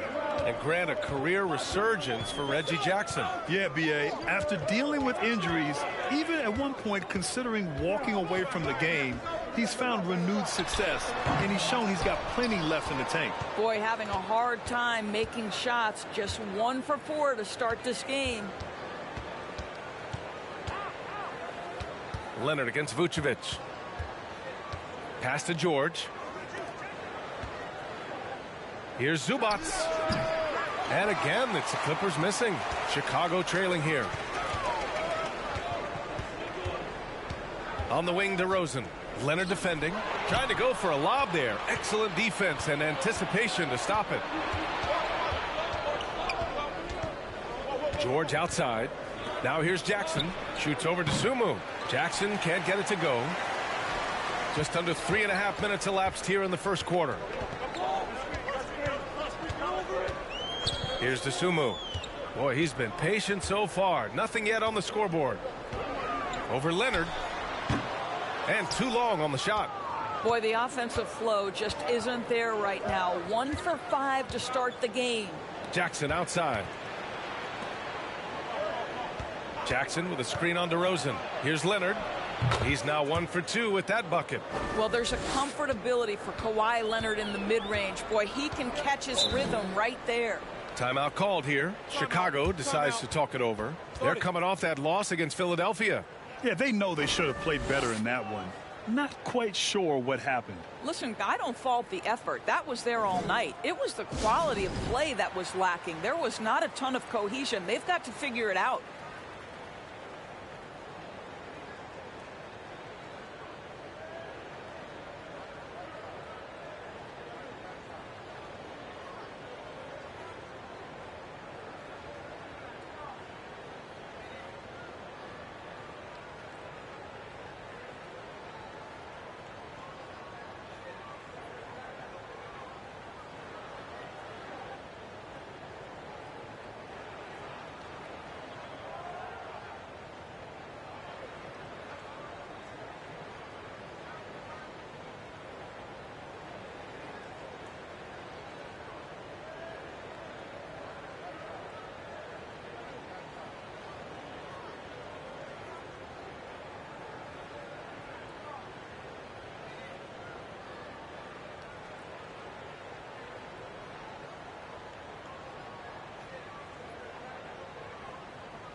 And here's a look now at who shot the ball the best during last season's campaign. Number 5 is Ivica Zubac. So consistent from the floor. He shot it at a great clip last season.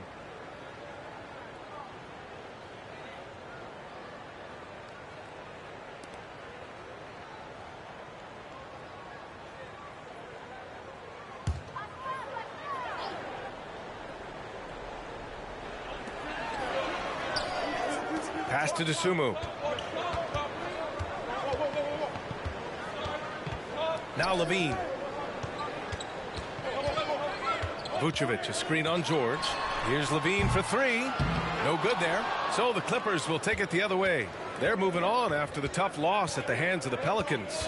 It was poor efficiency scoring the ball. They needed too many attempts to get their points. I think it was a lot of bad decisions leading to a lot of poor looks. Patience was not their best quality in that basketball game.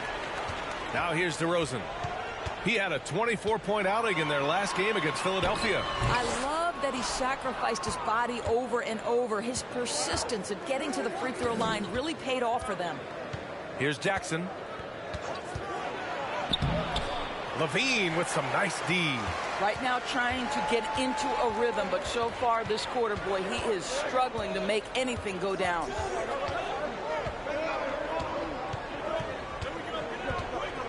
DeRozan outside.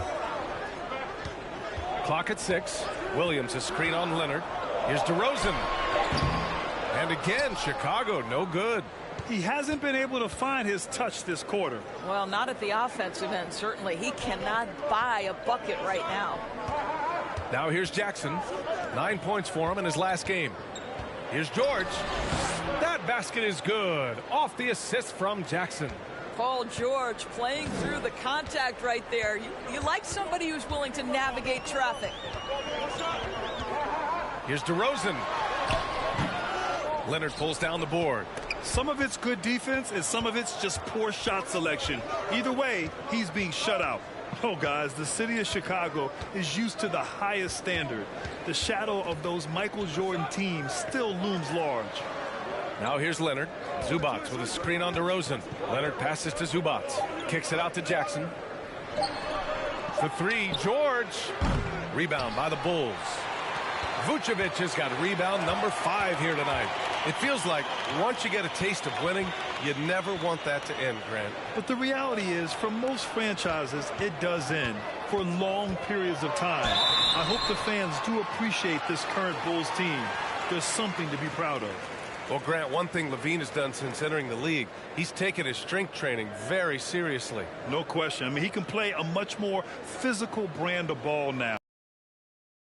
With his back to the basket, converting through contact. It's just part of his overall evolution.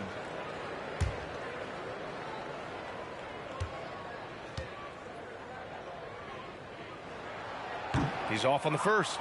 Boy, guys, it wasn't too long ago that the Los Angeles Clippers were the worst team in the league, but boy, have times changed. The Clippers are now an attractive organization for some stars.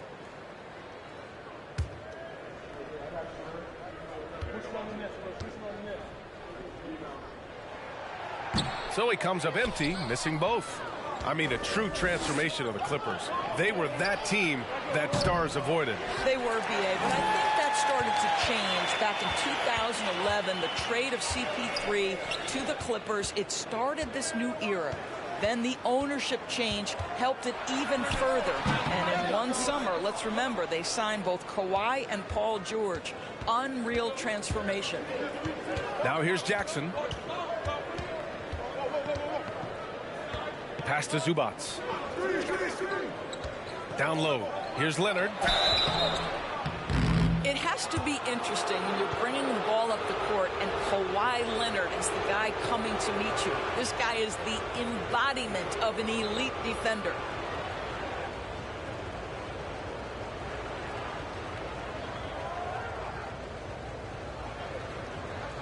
Shooting 2.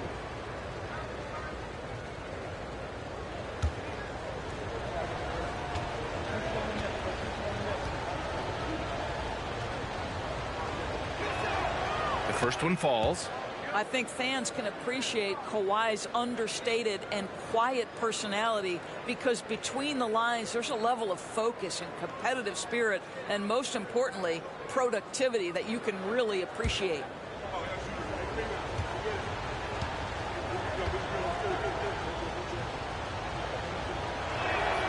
And Leonard drops them both. The way he's shooting free throws tonight, you simply don't want to put called the Bulls.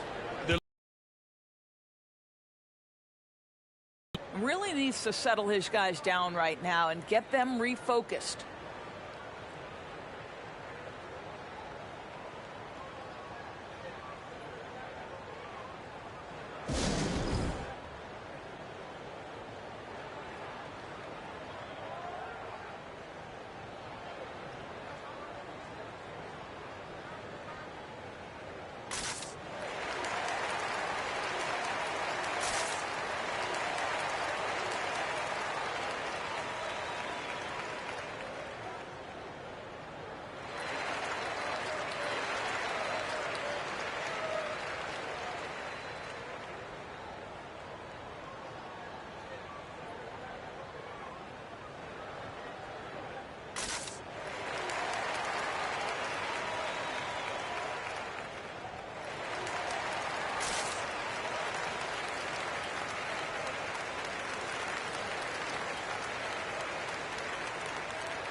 Wall against Dragic.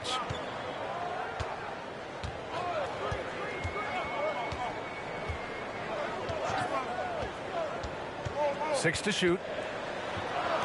Uses the glass on the layup. Boy, relentless effort on the interior from Goran Dragic. This guy knows how valuable those high percentage looks are. Leonard with a screen on Dragic. Batum right side to the middle. The kick out to Morris from the arc. And it's Chicago with a board. So far, rebounding has been a focal point for them. Green, the pass to Dragic. And here's Levine. Over Morris. Shot by Levine, no good. He expects to make every one of those, and we expect him to make them too. Leonard outside. Ball for three. Rebounded by Green. Chicago has gone 0 for 2 from outside.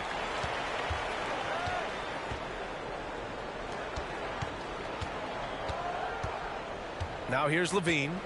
20 points for him last game against Philadelphia. Leonard against Levine. It's hauled in by the Bulls. Vucevic has got his 7th rebound of the game with that last one. Pass to Dragic. Now Vucevic. Here's Green.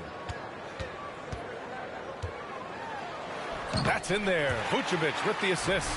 Well, you can see why his teammates love playing with him. Vucevic willing to find the open guy. Fantastic replay we just saw of the mobile one drive. Yeah, taking the onus on himself to make something happen. Got it into the teeth of the defense and made them pay.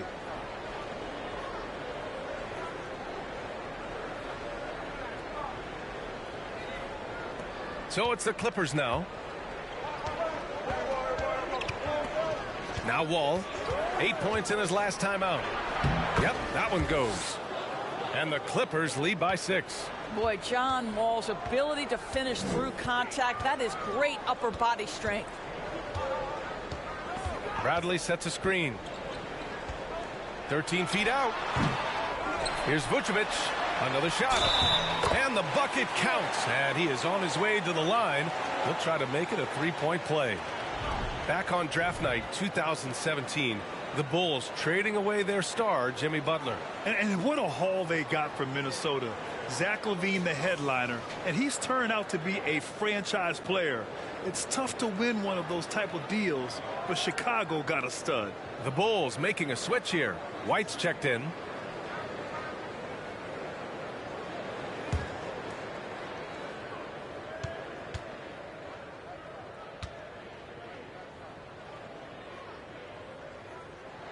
That one misses for Vucevic. Last year, the Clippers finishing 8th in the West. However, they missed the playoffs, Doris. Right, D.A., but keep in mind, they didn't have Kawhi for the entire season. No Paul George for most of the season. In fact, I thought Ty Lue did an incredible coaching job getting that team to the 8th spot. They just went on to lose 2 tough games in the play-in tournament. John Wall's vision is unquestioned. He puts it on time and on target, creates an easy look for his teammate. Pass to Dragic. Shoots over Wall. Here's Vucevic. Rebounded by Kawhi Leonard. Leonard's got 7 rebounds in the game.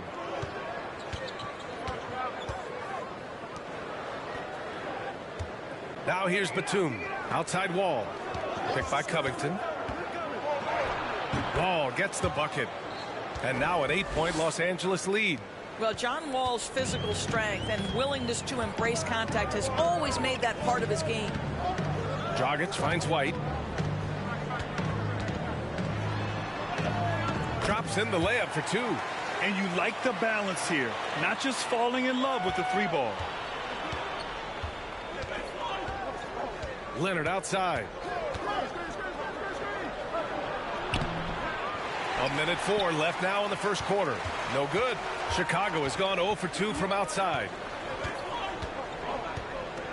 White with a screen on Powell. Dragic passes to Green. Outside White. From downtown. And he can't get that one. And the Clippers will go the other way with it. And here's Leonard. Andre Drummond is checked in for Chicago. And a switch here also for the Clippers. Coffey, he's checked in for Leonard.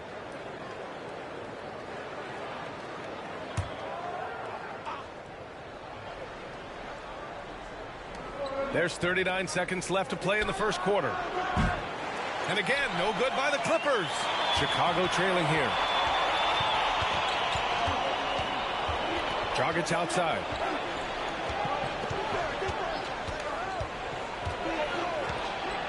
Drummond with the screen. Shot clock at 6. White. Covington grabs the board. Outside Wall. To the paint. Out to Covington. Powell for 3.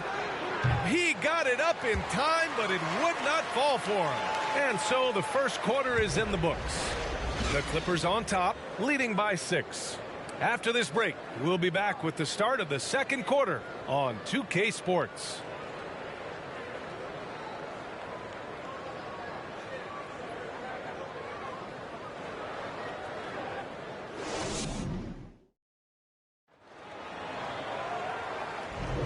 If you're just joining us, we played through one quarter in this one.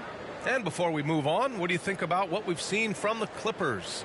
Well, you have to look at the advantage they have in the turnover department. I mean, that's a huge advantage for them in this game. Offensively, they took care of the ball. And defensively, they forced a number of miscues.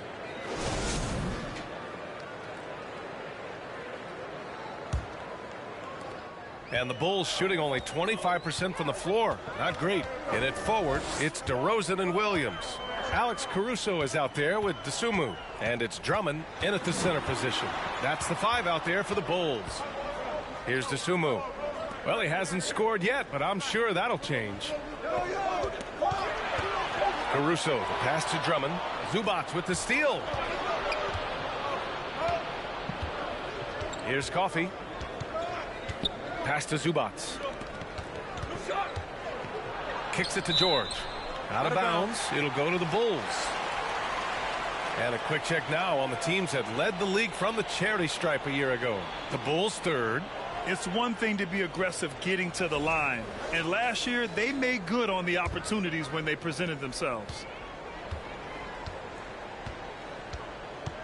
George against DeRozan. Williams a screen on George. DeRozan with the ball.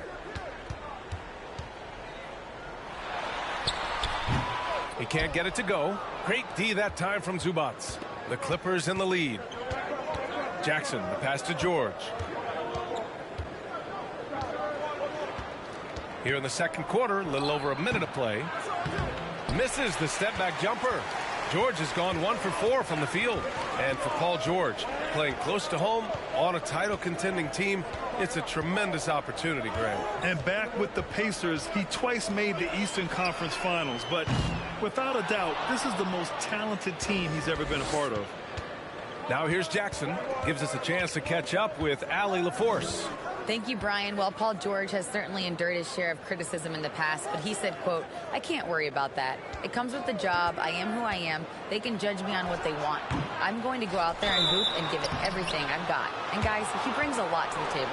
No question. He is elite, Allie. Thank you. I don't mind that. I mean, they met him at the rim and temporarily prevented the points.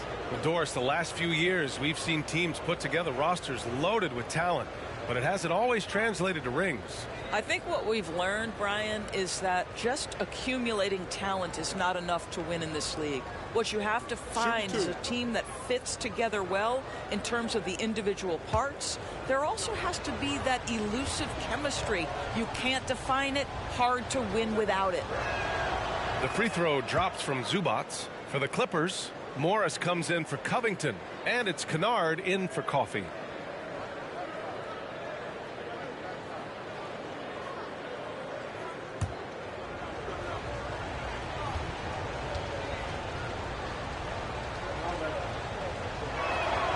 And Zubac drops them both. The 2021-22 season felt like a lost one for the Clippers. Kawhi and Paul George both hurt. So true. I mean, but B.A., those two together, healthy, are scary. A finals-level duo. It kind of shows you how you can plan, build an awesome roster, but injuries can derail it all.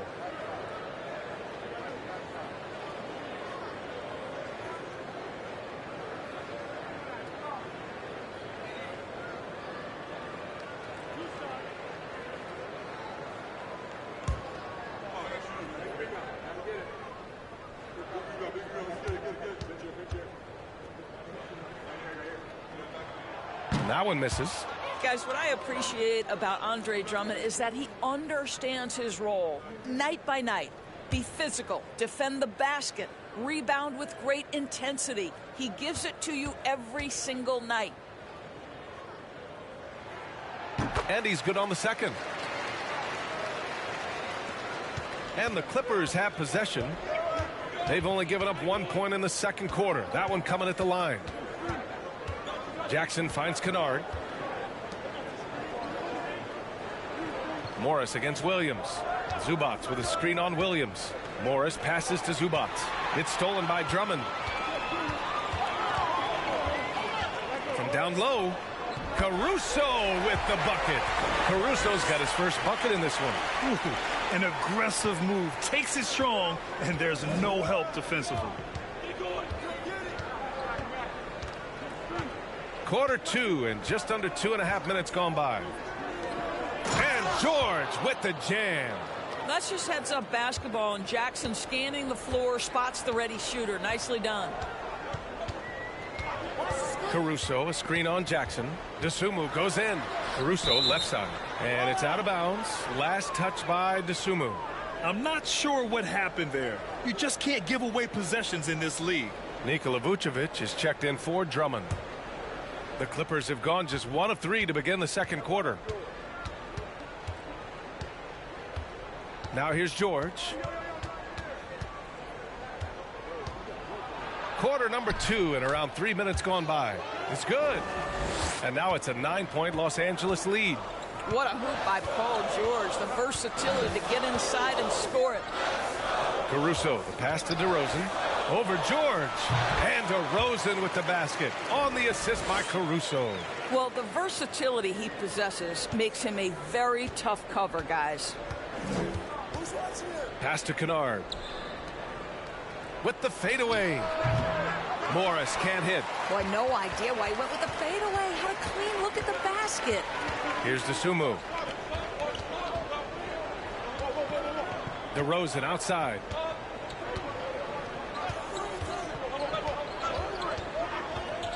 Six on the shot clock.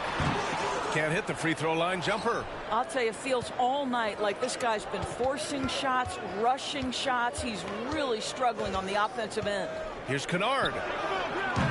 A chance to extend the lead to double digits, but it's no good. The Bulls have gotten 2 of 5 shots to fall this second quarter.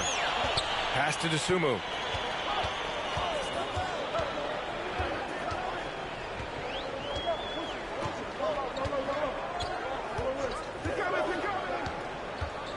Knocks it loose.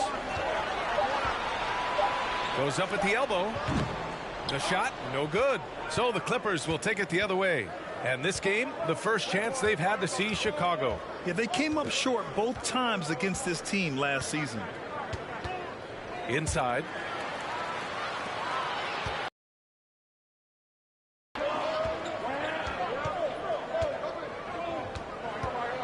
Pass to Caruso.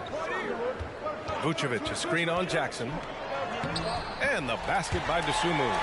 That's been the story of their offense so far. Getting a number of looks from point-blank range. And there's a pick. Here's Jackson. Oh, and makes it with the kiss. Jackson's got his second bucket on the night. This is his sweet spot. Reggie Jackson, when he puts it on the deck, he is quite comfortable. Caruso with it. Guarded now by George. Caruso misses. Boy, he did everything right till he got to the rim. He needs to finish that. Now Jackson. Kennard outside. Pass to Zubats. Shoots over Caruso. Zubats' shot is off. The Bulls have gotten 5 of 8 attempts to drop since the second began. And here is DeRozan. Buried from 15 feet out. DeRozan's gotten 4 this quarter. They've now had assists on each of their last 3 buckets. Pass to Morris. Now here's Jackson. Kennard outside. Shoots over Caruso. Can't nail the jumper. Listen, we know the mid-range game is in this guy's arsenal, but you wonder, should he have moved it just one pass more? Vucevic with it. Over Jackson. Here's DeSumo. Lets it go from deep. It's rebounded by George. He is too good a shooter, guys, to be left open like that. The defense just dodged a bullet there. Morris outside. From deep three-point range. They get it back. Zubats gets it to go. Makes him 2 for 5. As usual, terrific effort from him. Unwilling to let the possession go to waste. Pass to DeSumo. DeRozan outside. Picked by Vucevic. 14 feet away. It's rebounded by Zubats. Zubats has got 10 rebounds here tonight. So active. Now Jackson. And Zubats with the basket on the assist by Jackson. Jackson's got 3 assists now in this one. Time called here. The Bulls decide to talk it over. There's just a lot of wide open lanes to the rim here. That'll drive your coach nuts. Well, poor rotations, poor communication. There's a lot to figure out right now.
A big group substitution here for Chicago. Bradley, he's checked in for Williams.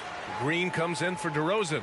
Levine, he's checked in for Caruso. And Dragic has subbed in for Dosunmu. And the Clippers will go for a different look here. Batum is checked in for Zubac. Leonard comes in for Morris. Norman Powell, he's checked in for Kennard. And it's Wall in for Jackson.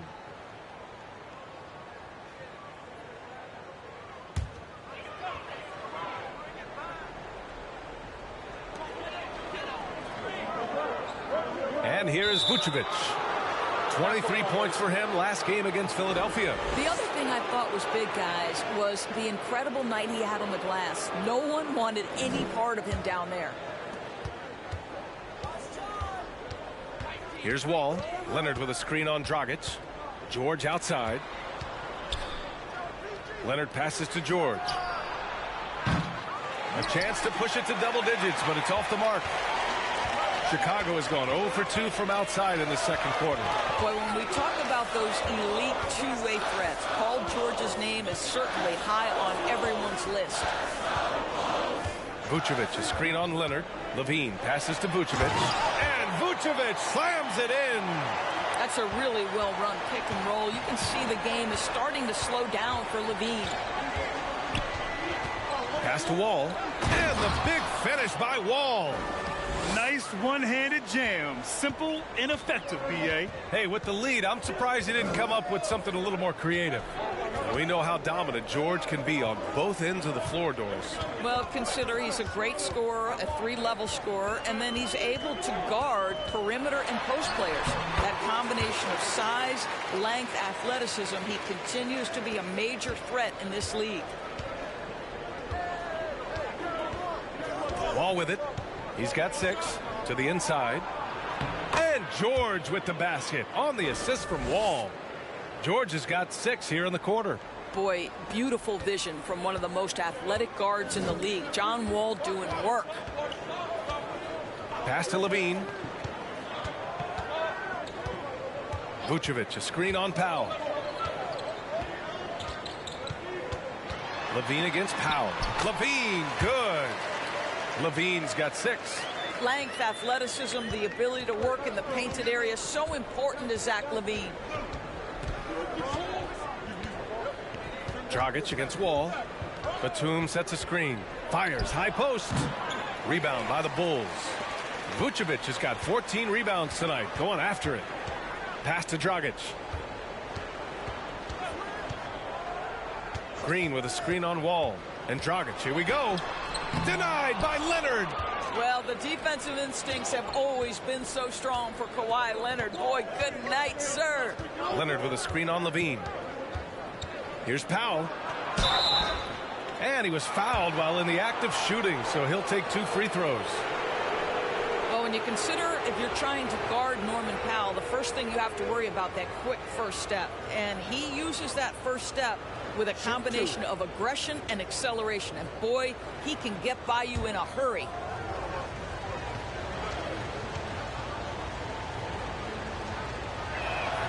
And he knocks down the first one. And you talk about Powell's athleticism. Doris, he is fearless on his drives to the bucket. I don't want to meet him at the cup, BA, because he could put you on a poster fast. And on the other end of the floor, he's got the wingspan and athleticism to make any assignment something he is capable of handling. Andre Drummond is checked in for Nikola Vucevic. And so Powell nails them both.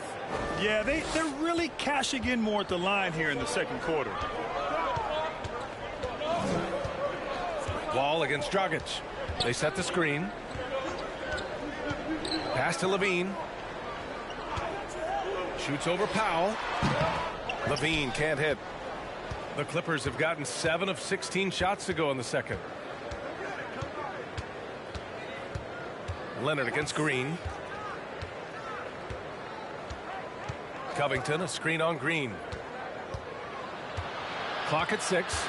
Out to Covington. Takes the 3. Oh, clanks that one. He's 0 for 1 to start. Given his range, you'd expect him to capitalize on that opening. Back to Dragic. 1:19 left to play in the first half. And he's going for the lob. Pass to Drummond. On the wing, Bradley. Shoots over Wall. No good. A bit long that time. Hard to turn down a look that good. Still, long twos are losing favor, and misses like that are the reason why. Now here's Leonard. They lead by the biggest margin of the game at 9. Now here's Wall. He has 6. There's the 3. Bradley grabs the board. Chicago has gone 0 for 2 from outside in the second quarter. Levine against Leonard. Levine passes to Dragic. Bradley sets a screen. On the wing, Bradley. It's stolen by Leonard. There's a 4-second difference from the shot clock and the game clock. Pass to Wall. And here's Covington. Back to Wall. 5 on the clock. Powell's shot is off. Outside Levine. Their offense stone cold. Another miss there. And that concludes the first half. Clippers ahead, up by 9. All right, now let's check in with Allie LaForce. Allie, what do you have? Thanks so much, guys. Zoo, a strong first half for this team. What was the mindset that gave you guys the lead? We just had to be ourselves, just be ourselves, move the ball, play the unselfish, and we're going to get ourselves an offense. Stay true to you, guys. Thanks, Allie. After the break, we'll see you right back here to begin quarter number 3.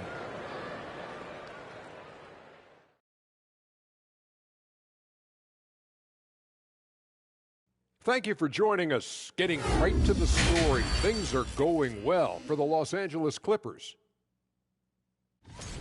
Right now, they're getting anything they want in close. Now, that's hard to do, getting to the rim that easily, facing little resistance or no resistance. And they've continued to exploit that advantage. Yeah, why go away from what's working? They're just feasting down low so far. And let's shift focus to that first half in the paint where two centers are really battling it out. These two have been great. Locking horns, like those battering rams you see on the nature documentaries. No one is given an inch. Wait, since when do you watch nature docs? I am nature docs. The animals hear me.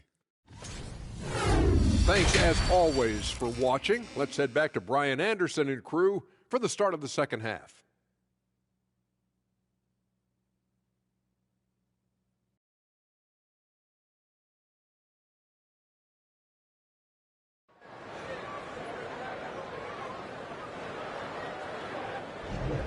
And we're ready to get this second half of our Halloween broadcast going.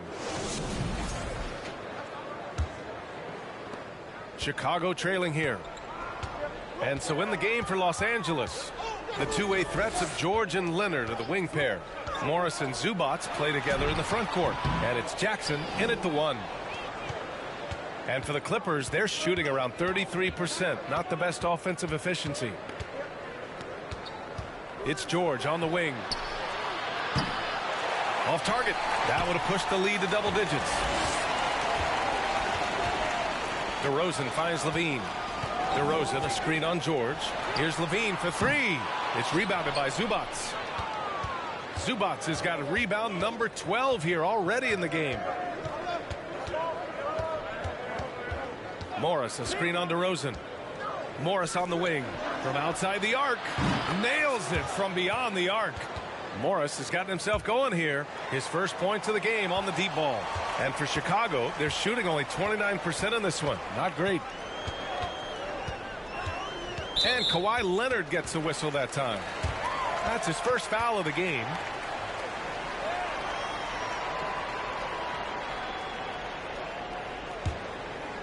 Second half of basketball, just over a minute played so far. The 3 from DeRozan.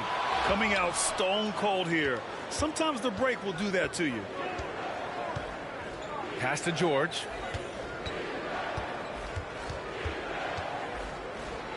Over DeRozan. Drops one in from the wing. George has got 10 points in the game. Well, there are times where you've got to get to that mid-range jump shot, and Paul George has got it to perfection. Just over a minute and a half played in the third. Levine. And he's going to the line for two. The official saw contact while he was going up. It's going to go on Paul George.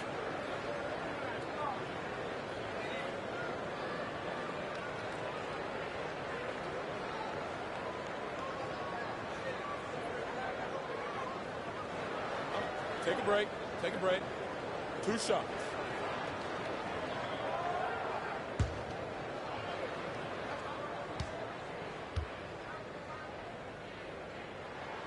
That free throw good from Levine. I think what you have to appreciate about Zach LaVine is he is becoming such a well-rounded player, willing to share the basketball, willing to hit the boards, and certainly willing to become a more efficient shooter. Both free throws good from Levine. Los Angeles has gone 1 of 2 shooting from the perimeter since halftime. Pass to Leonard. Over to DeRozan. Misses off the right iron. Chicago has gone 0 for 2 from outside here in the third. Here's DeSumo. Defended by Jackson. Oh, they get a hand on it. It's stolen by Leonard.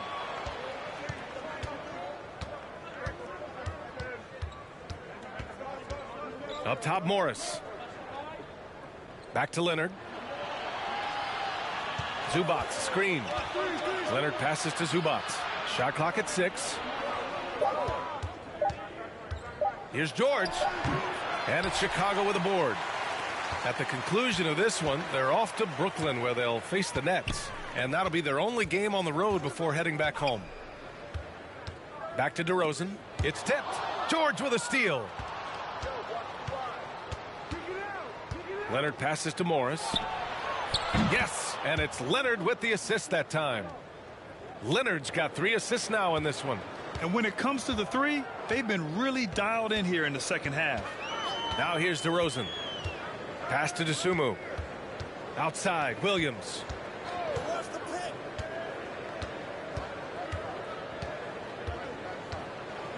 Shot clock at 5. Back to DeSumo. Launches it. It's rebounded by Morris. Not a terrific start here in the second half. 4 attempts, nothing to show for it. Jackson outside. Unloads from 13. Leonard can't get it to go. Well, this is a night you look at your teammates and tap them on the back and say, good job, because for him, he's been struggling all night. Pass to DeSumo.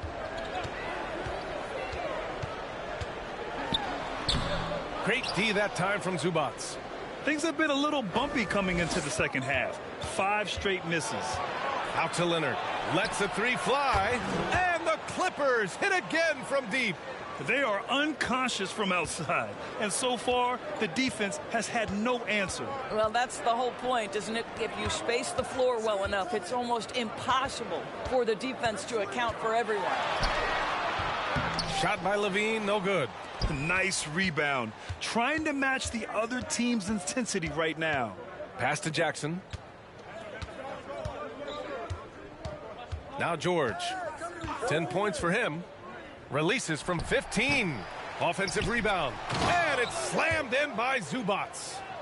And that's a double-double for him now. And this is something he does all too well. Great position for the putback there. And I like how he doesn't think twice about passing it out. Just going right for the slam. No reason to do so. Shot by Levine, no good. I'll tell you, they're going to need more from this guy if they're going to cut into this deficit. George outside. Jackson left side. It's George on the wing. He's covered by Levine. George's shot is off. And they've been able to maintain this lead despite his inconsistency from the field. And it's out of bounds. Still Chicago's ball. A quick break, and we look at our 2K leaderboard for three-point shooting last season. In third, the Clippers. The Bulls, fourth. A stat every team wants to excel in, three-point shooting. Both of these teams were fantastic from deep last season. And the Bulls call time here.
White, he's checked in for Chicago. Caruso comes in for DeSumo. Coffee, he's checked in for Los Angeles. Mann comes in for George.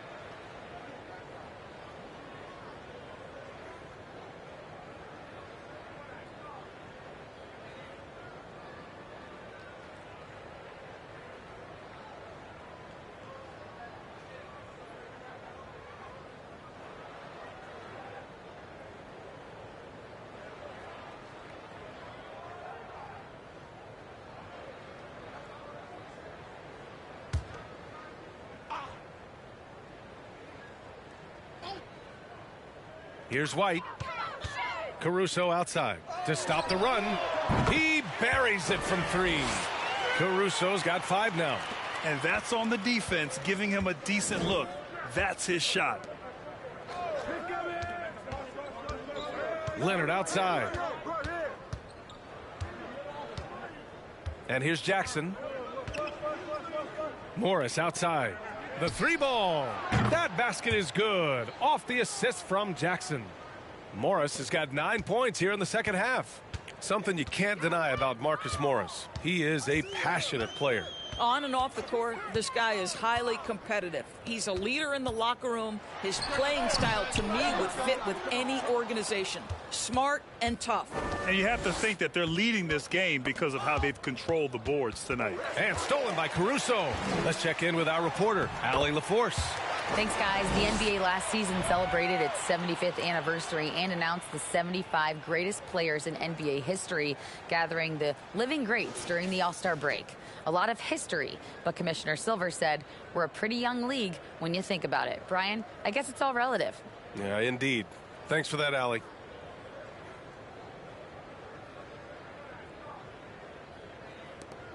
Now Los Angeles with it. They're on a 16-7 run. Pass to Leonard. Back to Jackson.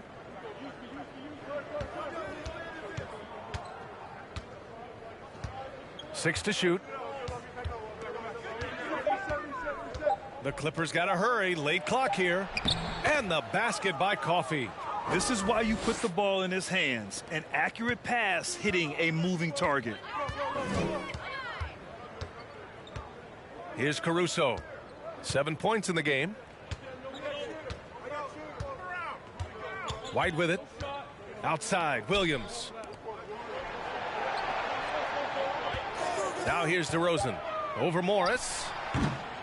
Rebound by the Clippers. Leonard's got double-digit rebounds now in the game.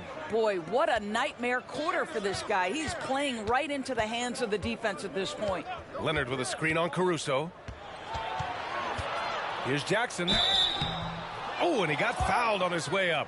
He'll head to the line to shoot 2. We know Reggie Jackson has the quickness to get inside and the toughness to make a play, folks. And guys, let's get your take on the scoring breakdown for Los Angeles. They've been all about high percentage looks in this game, working the ball inside and doing whatever it takes to get it to go. Also, I just love how hard they've taken the ball to the rack. They've made a point of attacking, and it's led to them getting buckets. The first free throw is good, and the impact of international players in the NBA, it's climbing dramatically. Doris, in 1990, they played less than 5% of available minutes. Now it's more than 20%. Well, the beauty is it's not just about the increase in numbers. It's the players at the top level in the NBA. Look at the MVP race last season. The top 3 were all international. I love it. It's a good sign for the game. We want the best players regardless of where they're from. Reggie Jackson, one of those guys who does a little bit of everything. Can score it, can be a setup guy, can play the 1, can play the 2. You love his versatility. Now here's White. Pass to Drummond. And there's the whistle. He'll head to the line to shoot 2. As a big, you understand that contact is part of the game. Andre Drummond makes his living on tough, hard-nosed basketball.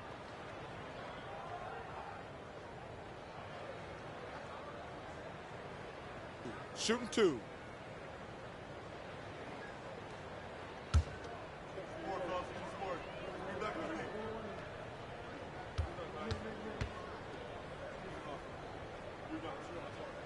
And that one falls for Drummond. And the Clippers making a change here. Wall's checked in.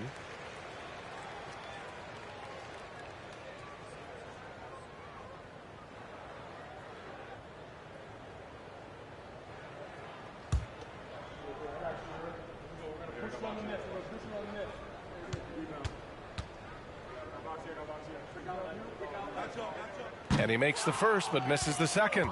You have to credit their effort. I mean, they've done an amazing job on the glass. And the three-pointer goes. Wall's got 9 points. I'll tell you, they come out of the locker room, they are a step slow on the defensive end. Green with a screen on Powell. Here's White. And he got the whistle on the way up. So he'll be headed to the line for a pair. On Robert Covington.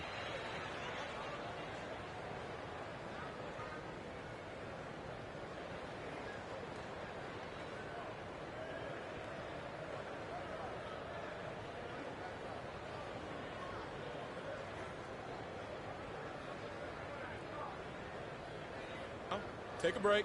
Take a break. 2 shots.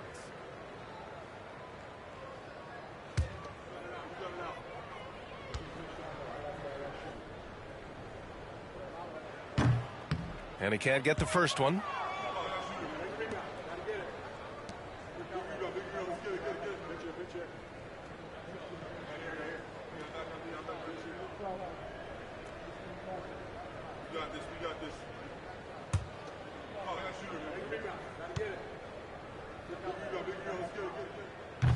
He does not get the second one. Outside for Green. Back to Drummond. Double team on Drummond. Pass to Caruso. The Bulls with another miss. The Clippers have gotten 8 of 14 attempts to go in the second half so far. Now Covington. Back to man. Powell outside. Over Green. Misses off the left iron. Chicago's gone just 1 of 6 from long distance here in the third. The shots just aren't falling. Here's White. And a foul called on the way up. So he'll take 2 from the free throw line.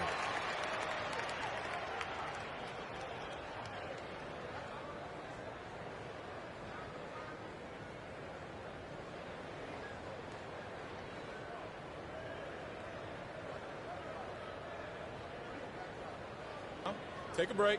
Take a break. 2 shots.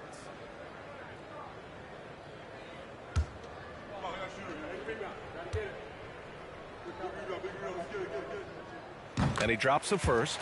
The Bulls making a switch here. Dragic is checked in.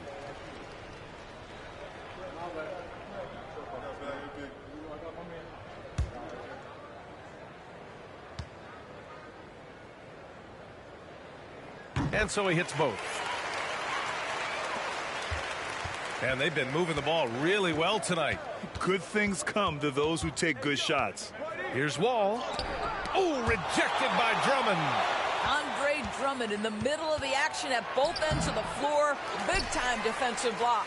Well, we love his ability to attack the rim. He just loses a little bit of focus and misses the chippy. Now here's Dragic. Here's White. That one falls. Great assist by Dragic. White's got 6 points. Terrific design and execution, leading to an opportunity right at the rim. Powell outside. Let's go with a three. Can't hit that one. Now Chicago takes it the other way. Outside White. Pass to Dragic. Outside White. Drummond to screen on Powell. White with it. Guarded by Covington. And Drummond with the jam. Boy, the defense has no answer for Andre Drummond. That's what we call emphatic finish. Dragic against Wall.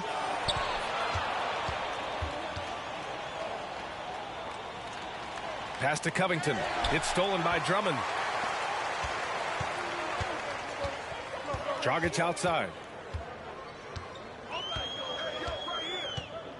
A minute 29 left in the third quarter here.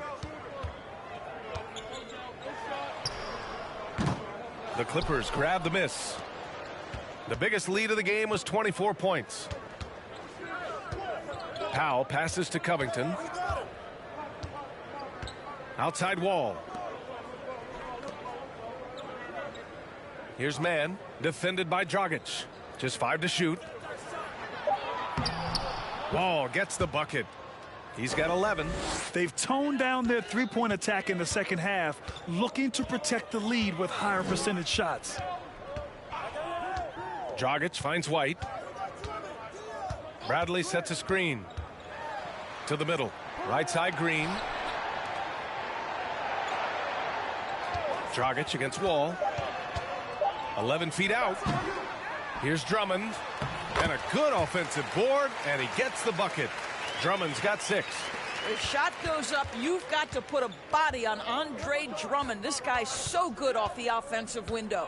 Here's Wall. Drummond grabs the miss. Drummond's got rebound number 5 here tonight. Now White. He has 6. 12 seconds left in the third.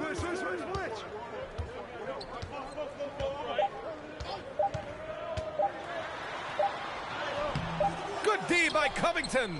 Boy, that's the kind of look this offense is designed to create. That's just a tough miss. And so it's the Los Angeles Clippers. A sizable 18-point lead at the end of the period. The hustle they've shown on defense has been tremendous. We'll be right back with you shortly.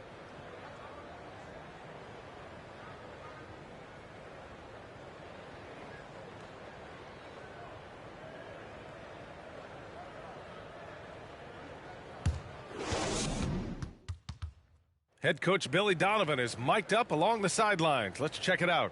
Hold your ground. Don't let him back your way in. Just hold your ground. The other thing, too, is once he picks the ball up, he's not going to shoot it. If he does, just stay down on him. Yeah, Coach Donovan conveying the scouting report to his guys. Knowing your opponent's plays is important. On the money right there. And with the fourth quarter upon us, time is running out for this game to become competitive. Levine is the 2 with DeRozan at the 3. Andre Drummond is out there with Nikola Vucevic. And it's Dosunmu in at the 1. That's the 5 out there for the Bulls. And just a great job of getting there first and absorbing the contact. And for Chicago, they're shooting poorly, just 30% so far. And here's Levine. Vucevic, the pass to Levine. Drives to the hoop. And it goes. As the official calls the foul, count it, and he'll shoot one more at the line. Coffey, he's checked in for Powell.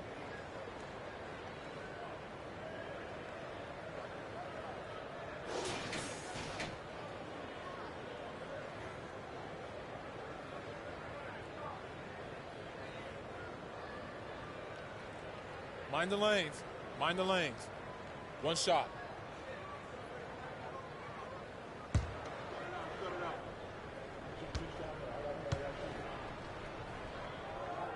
That free throw good from Levine.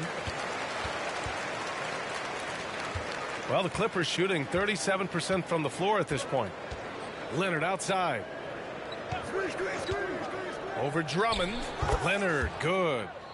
And the Clippers lead by 17. Well, what makes Kawhi so problematic in the pick and roll? He can do about anything he wants out of it, including keep the basketball.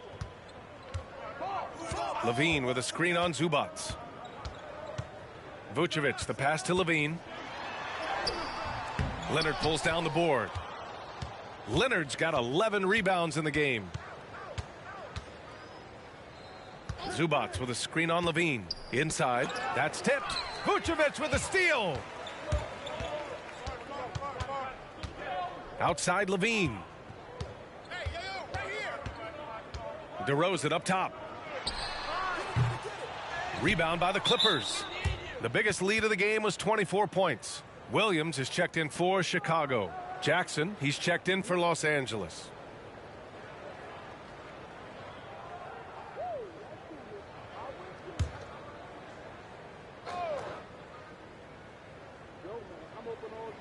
The Bulls have gotten just one shot to fall out of 3 attempts in the fourth. Just showing some tremendous authority controlling the boards. Love it. Wow, what a performance. And he's not just winning with physical ability, he's winning with anticipation. Now here's Leonard, and there it is for him. Leonard's got 4 points in the quarter. I'll tell you, you have got to have a short memory. You put a poor first half behind you, and you get to work here in the second. DeRozan finds Levine. The shot won't fall. Great D that time from Zubac. Leonard outside.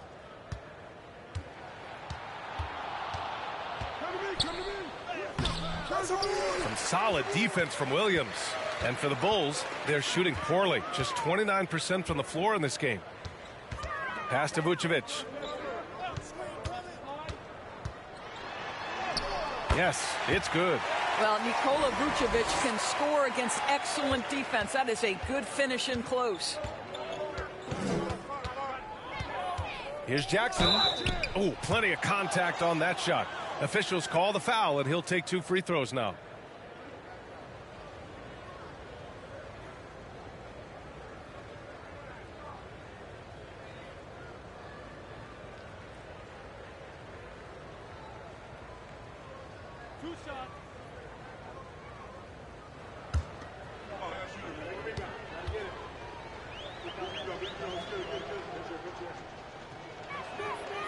He misses the free throw. Morris, he's checked in for the Clippers.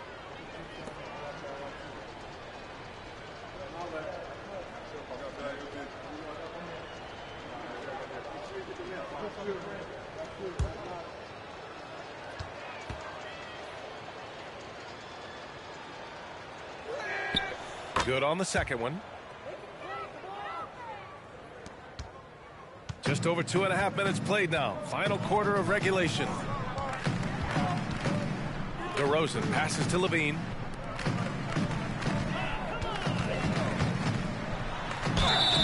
And so he draws the foul, headed to the line to shoot a pair.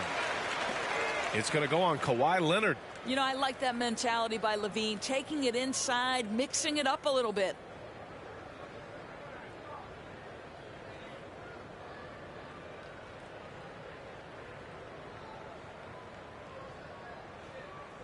Shooting 2.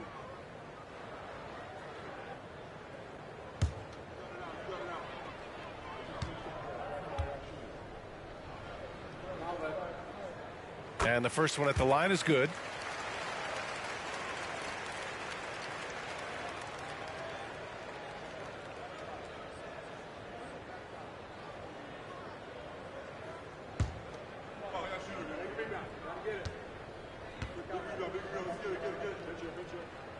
So after making the first, he goes 1 for 2.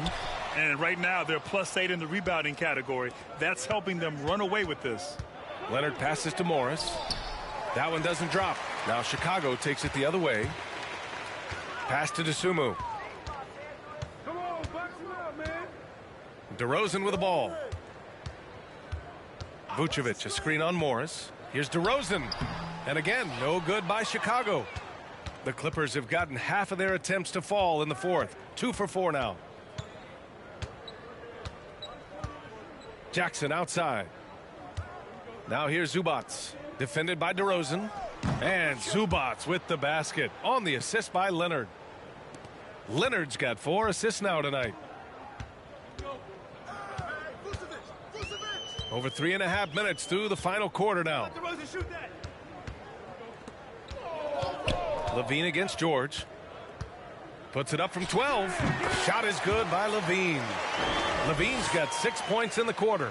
Zach Levine working that mid-range game. So easy, so fluid. Here's Jackson. And some very quick points for him on that possession. And the Clippers lead by 19. Looks like we're starting to see a pattern here. Not afraid to get in the paint and get wet. Here's DeRozan.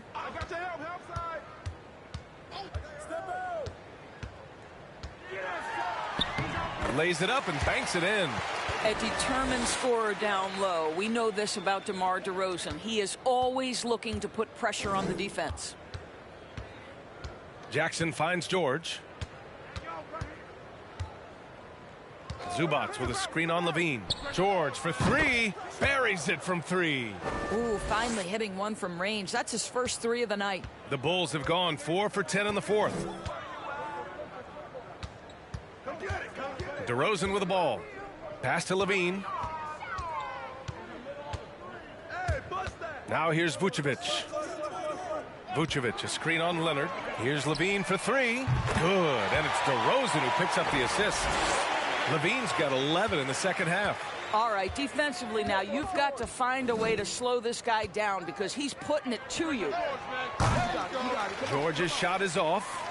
Yeah, and the defense has really got to tighten up on him. I mean, he's just too dangerous from the three-point line. And the power finish by Vucevic. Well, this is where DeMar DeRozan proves he is the real deal. Not only a skilled scorer, skilled at finding his teammates as well. George's shot is good. And maybe they made some adjustments at the half. I mean, they're finally executing offensively. Pass to DeRozan.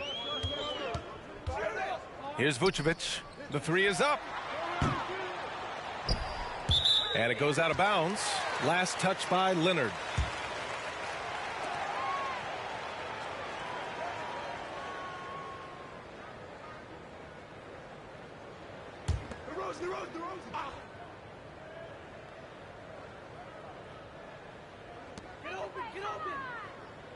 Williams passes to Levine. Oh, and there's the whistle on the shot. So 2 free throws for him coming up. Because Zach Levine wants to score it, and if you play with contact, he has no problem embracing that. Shooting 2.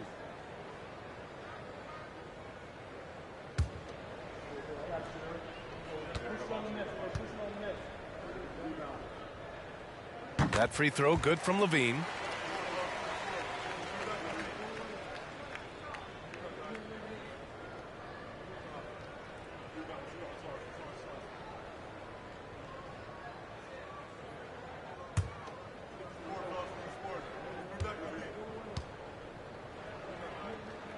Both free throws good from Levine. For Los Angeles, they've gone 6 for 9 here in the fourth quarter. Pass to Zubac. George outside. Zubac screen. Leonard outside. Puts up a 3. Zach Levine clears it away. Just terrible defense. I don't know how he missed that shot. Here's DeSumo. DeRozan with the ball. Outside Levine. From deep. And they recover it. Rebound by the Clippers. Leonard's got rebound number 13 tonight with that one. Again, the Clippers score. Kawhi Leonard consistently efficient with his scoring ability. Nice jumper. Pass to Vucevic. Levine with it. Oh, and the jam by Levine. Body control, flair for the dramatic. Levine in style. Oh, doing damage above the rim. That was our AT&T 5G Slam Cam.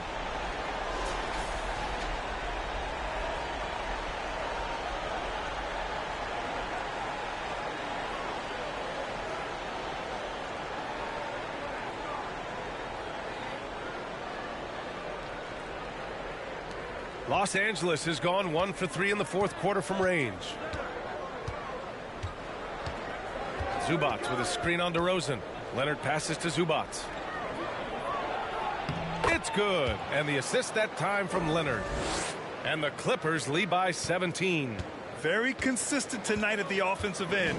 Right there, he helps fuel the fire. Pass to Levine. Three-pointer. Ooh, Levine with another miss. When you're not in rhythm with the three ball, why do you keep firing from there? To the paint. Jackson, the pass to Leonard. Over DeRozan.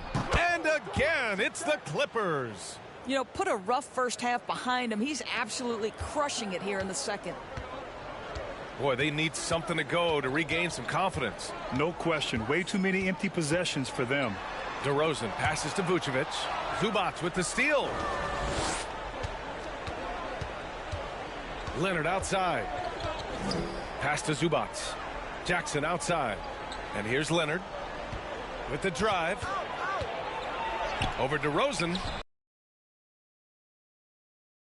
You know, they're really being bullied right now defensively. 8 of the last 10 points have come from inside. Now DeRozan. And as the NBA becomes an increasingly global game, Grant, there's a component of international relations that has to come into it. What are your thoughts about this? Well, it can be tricky. I mean, it's a challenge. You have to respect people's cultures and way of doing business. But yes, the game, I believe, also can play a role in bringing cultures and different countries together over the love of the game of basketball. Now here's Levine. Pass to DeRozan. Picked by Vucevic. And it's rejected. And they'll keep possession. Just 4 to shoot. The swim move for 3. It's rebounded by Zubac. It's been all Clippers. The biggest lead of the game was 24 points. Jackson, the pass to Morris. And you can count it. He'll go to the line with a chance at a three-point play. This is where the frame of Morris allows him to absorb that contact and push right through it. Andre Drummond is checked in for Nikola Vucevic.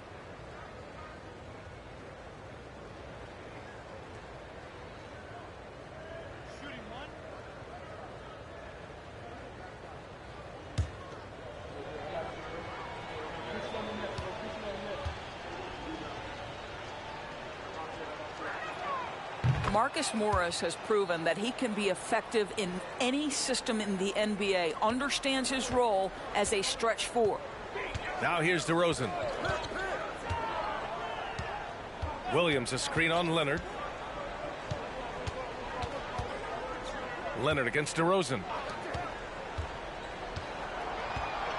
Here's DeSumo. Drummond a screen on Jackson. Oh, got a piece of it. Leonard against DeRozan. Leonard left side. Zubac. Oh, Drummond with a block. And he's able to get it back. Morris outside.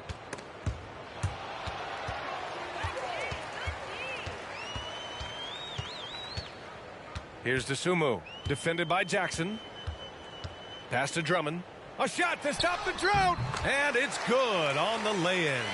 And what a complete performance we saw from them. A dominant win in every way for the Clippers. And you don't usually see this kind of blowout, but tonight they delivered the punishment. I mean, what's so impressive is they never wavered in their approach. They just kept at it and showed they were without a doubt the better team. And they'll chalk this up as their 3rd win of the year. And having this win on the books might give them a little mental advantage the next 2 times these squads meet. And they got a lot of great solo efforts tonight, but probably none bigger than the performance for Kawhi Leonard. I think it would be impossible to overstate the influence he had on this basketball game. He was the centerpiece of what they did on the offensive end and the anchor of their defense. That's as complete a performance as we've seen. So Chicago going with an almost entire new group here. Bradley, he's checked in for Williams. Green comes in for DeMar DeRozan. Caruso, he's checked in for Levine. And Dragic has subbed in for Dosunmu.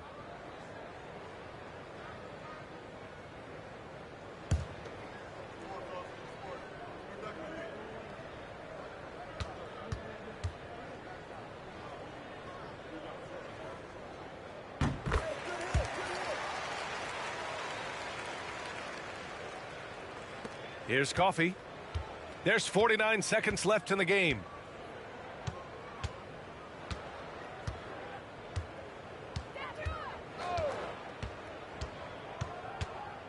Down low and out of bounds. It'll be Chicago ball. The Clippers making a switch here. Covington's checked in.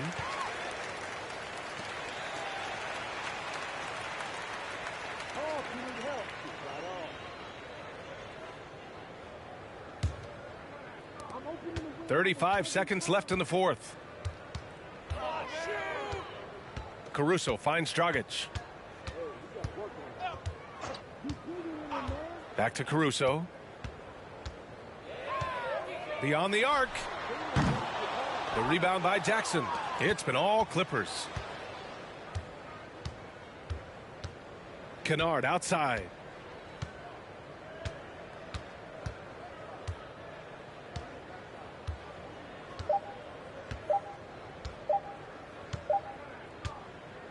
So it's the Clippers winning this one easily.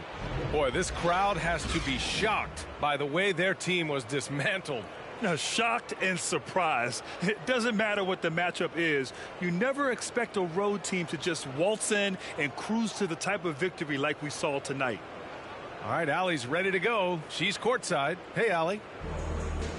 Kawhi, you're a lead at both ends of the court. How tough is it to carry the scoring load and have such a responsibility defensively?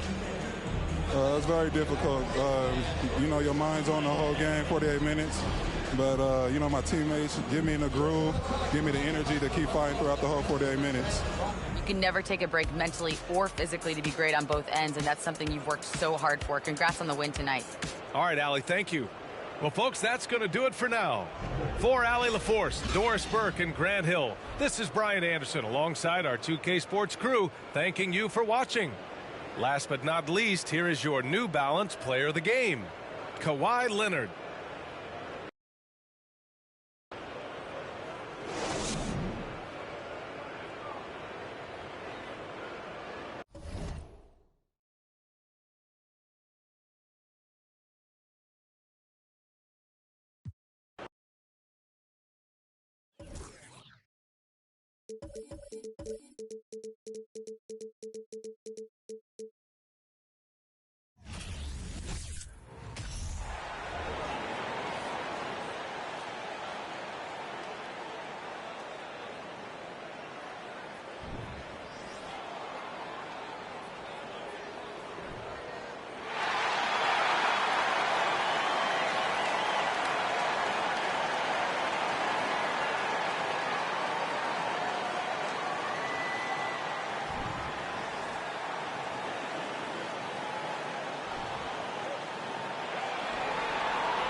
Welcome, everyone. We have a very special treat for you here. No trick. It's the NBA on Halloween. It's a special October 31st matchup. With David Aldridge on our sideline, and here with me, Greg Anthony and Steve Smith. This is Kevin Harlan.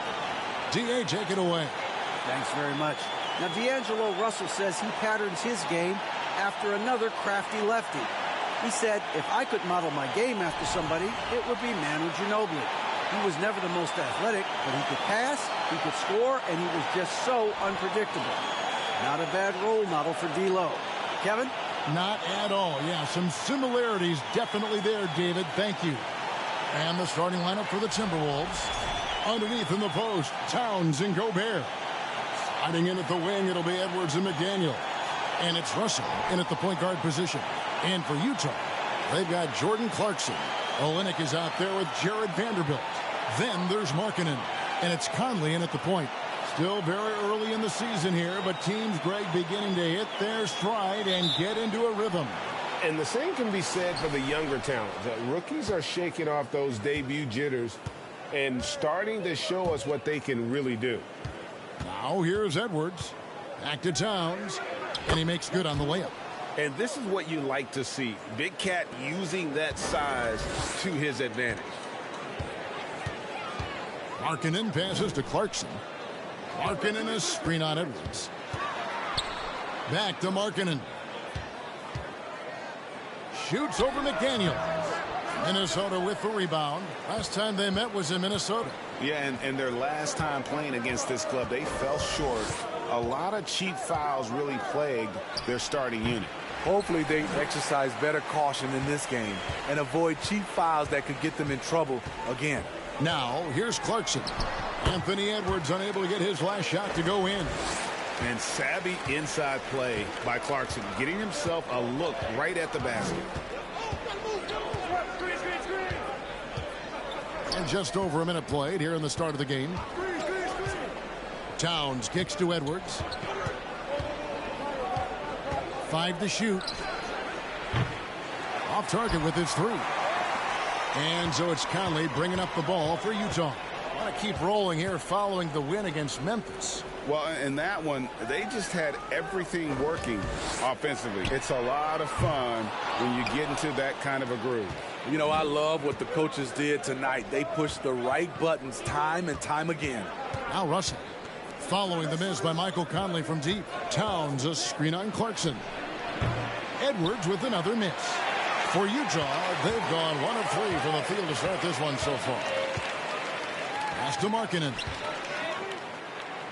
Shoots over McDaniel. Markkanen can't get it to go. Not the efficient start they were hoping for. Only 1 for 4 from the field. Back to Gobert. Well-timed pass, and he goes straight to the bucket for the layup. And showing he can make plays for others. Edwards moving it with conviction. Conley, the pass to Olynyk. Now here's Conley. With some arc, he takes it up and lays it in. Man, I'll tell you, when you get your floater game going, it's a tremendous weapon. Just a solid contributor. Mike Conley has continued to age, and he looks far from done.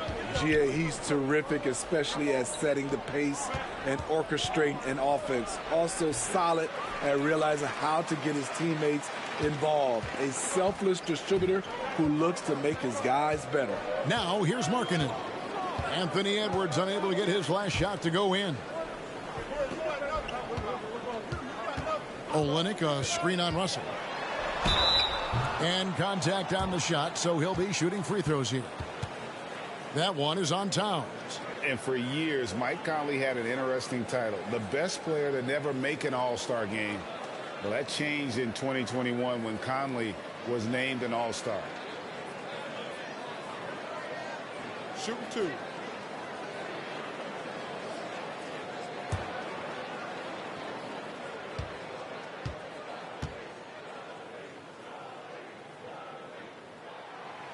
And he can't get the first one. For Mike Conley, year 13 was lucky for him, going to that first All-Star game.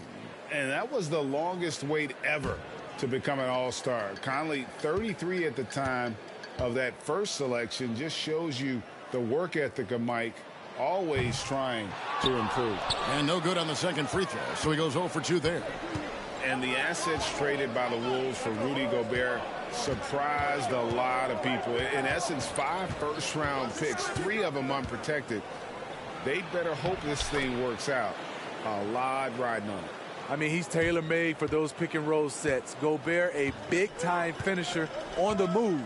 Markkanen passes to Clarkson. Markkanen a screen on Edwards. Here's Clarkson. Stolen by McDaniels. And the slam dunk by Russell. He takes advantage of them in every way possible. And Greg, he lures them into a trap on the steal, and then bang, straight to the bucket. Great activity at both ends. Great teamwork as well. Here's Olynyk following the bucket by the Timberwolves.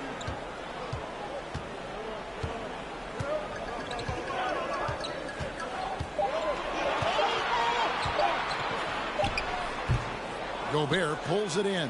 Timberwolves leading by 4. Now Russell. He's coming off a 10-point game against the Spurs in San Antonio. Takes it from 10. They grab their own miss. That one's no good. That makes him 1 for 2.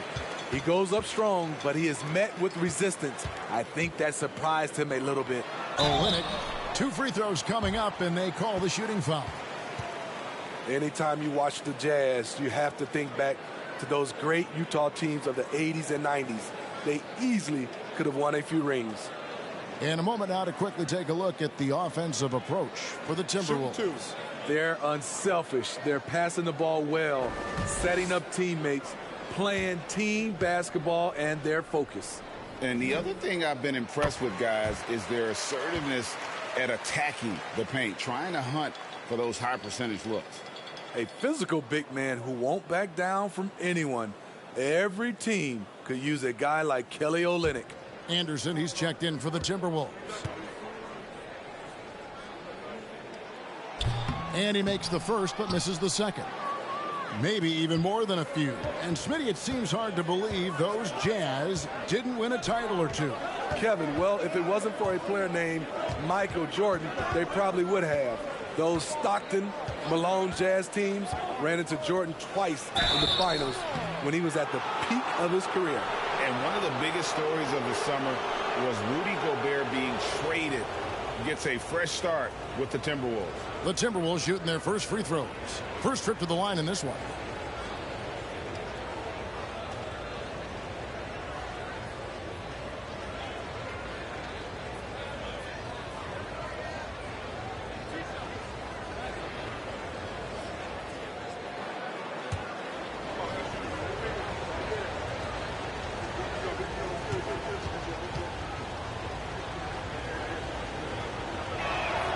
And he knocks down the first one. You have to admire the energy with which Rudy Gobert attacks the glass. Kevin, well, his stats reflect that tremendous effort.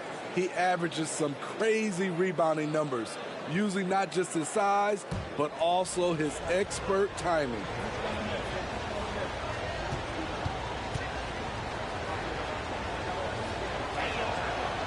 And he can't hit the second.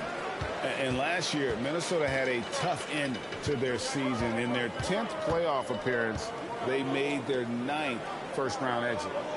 Now, here's Clarkson. Playing Memphis, he was nearly unstoppable. Edwards dishes to Russell.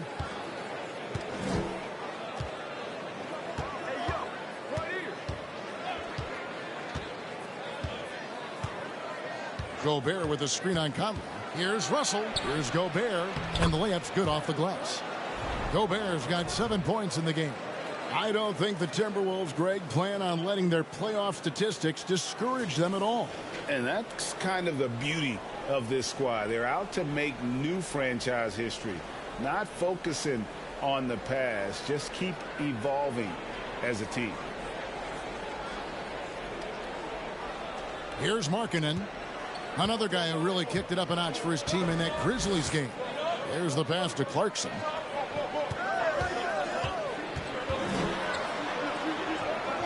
He dishes it to Conley. Right wing. Three-pointer. That shot off. And Minnesota now the other way. They couldn't put the pieces together, losing that last matchup with San Antonio. When they ran the offense right, they found some easy shots. But on that occasion, it was few and far between. You know, they take one step forward, 2 steps back, and exercise in frustration. They need a good offensive possession. Yeah, they've gone a long time without a bucket. Good on the shot.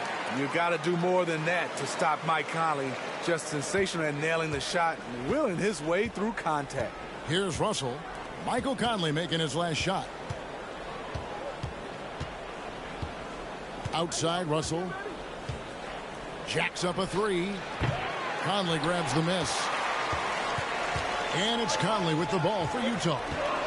They trail by 6. Clarkson finds Olynyk. And he's good on the 3-ball. Don't sleep on Olynyk's ability to stretch the floor. He's a modern big. Russell against Conley.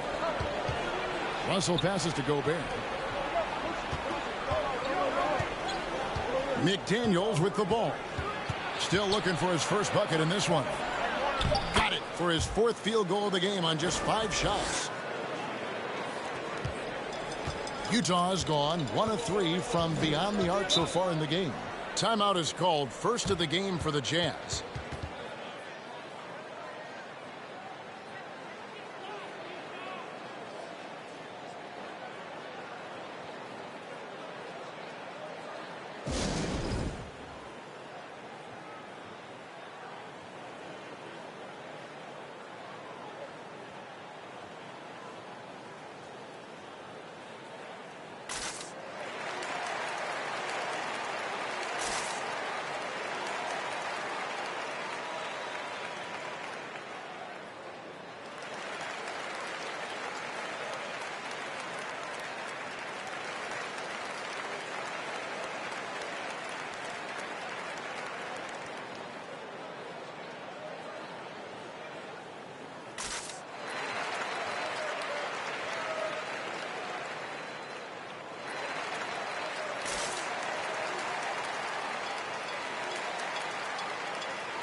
So Utah ends up going with the new group. Timberwolves also changing it up. Prince is checked in for McDaniels. And it's Noel in for Russell.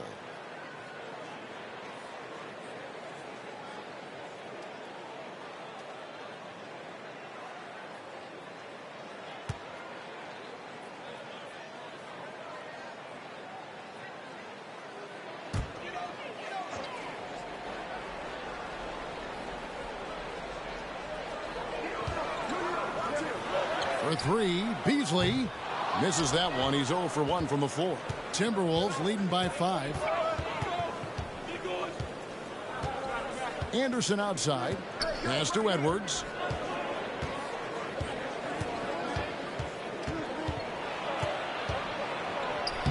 Gets that one to drop. First one of the game after 4 straight misses. And don't let Edwards' position fool you. Anthony is built like a linebacker. That upper body strength helps him down low. Passes it to Sexton. Here's Horton Tucker. 5 on the clock. Fires from the wing. Rebounded by the Timberwolves. Gobert's got his 5th rebound right now in the game. Here's Noel. Pass to Anderson. Now the dish to Edwards. Over Sexton. Edwards can't hit. In a funk this quarter, he's trying to shoot his way out of it. Sexton deciding where to go with it. Beasley outside. Nifty move. In deep, Sexton drops it in. And he is just an explosive athlete. Sexton not at all fazed by the contact. Noel passes to Edwards. And there's the pass to Gobert. Prince outside. Gobert with a screen for Prince. Back to Gobert. Second shot opportunity, and the basket is good, and he's got a chance here for one more at the line. They've been beating them to a lot of those loose balls and rebounds here to start. And we've seen it for years. Despite their regular season success, the Jazz just unable to make much noise in the playoffs. Credit the front office for coming to terms with it and pivoting to a rebuild while they could get top value for their stars. And the Timberwolves in.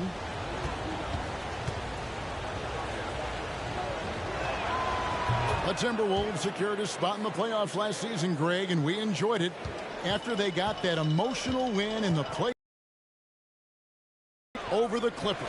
What a night. And Kevin, you could tell it meant a lot to the players. This is a team that has struggled for so long, and by getting to the playoffs, this is a step in the right direction. Here's Anderson, and he gets the whistle. 2 free throws coming up. Not explosive at all. Kyle Anderson is crafty. Nice play to draw the foul. The Timberwolves shooting their 4th and 5th shots at the foul line in the game.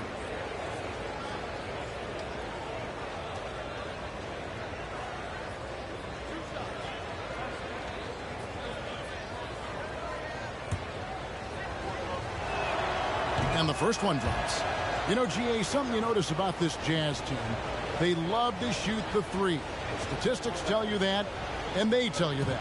And Kevin, not only do they love it, they do it well. The two sadly don't always go hand in hand, but these guys can really hurt you from range when they get going. We all know Kyle Anderson can do it all. Once he gets a little bit more consistent with his shot, watch out. Outside, Sexton. No good with the triple. And it's Anderson with the ball for the Minnesota Timberwolves. 10-point lead. Uses the glass to finish the layup. Building up a big early lead, they have taken charge of this game. Play calling has been fantastic. They've been a step ahead of the defense since the opening tip. Now, here's Sexton. He had 19 points in the win against Memphis. This is why shooters always have an eye out for Rudy. And if you don't, this could be the result. And finished off by Gobert. And what a way to start this game, dominating at both ends of the floor. They came in prepared, focused, and really jumped on the other team early. Anderson with the block. Nice block by Anderson. Can't get too high off the ground, but uses that 7'3" wingspan to full effect. Defensively, they've been a step slow here to start. Jazz trail by 16. Guys are looking for a spark here. Yeah, a cold stretch offensively for sure. Beasley outside. Sinks the triple. And they don't want to get in a habit of giving him open looks from 3. First quarter still, but not who you want to leave open. Here is Forbes. He's been patient so far. Nothing on the scoreboard yet. Out to the right wing. To the middle. Here's Gobert. And he makes the bucket, gets the whistle, and now a 3-point play chance here for him. And not hard to see why they are giving up points on this run. Just too many good looks from in close. He's got his 4th free throw of the game.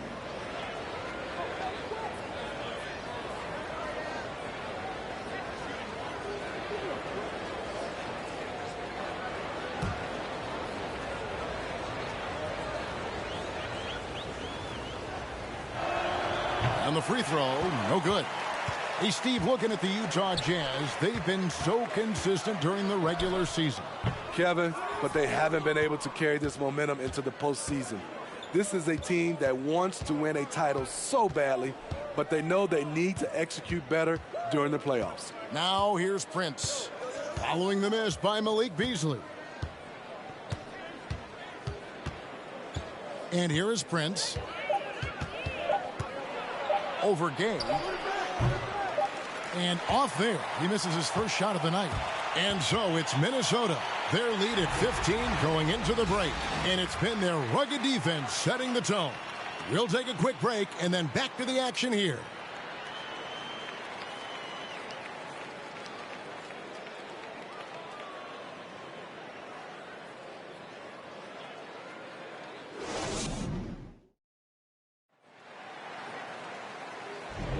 And so far through one quarter, it's been a lopsided game. We'll see if that changes here in the second. And quite a position here for the Timberwolves to be in. What do you think, guys? You could see they were well prepared defensively coming into this one. Yes, what they do, they take away the things that teams like to do offensively, also keeping them out of sync.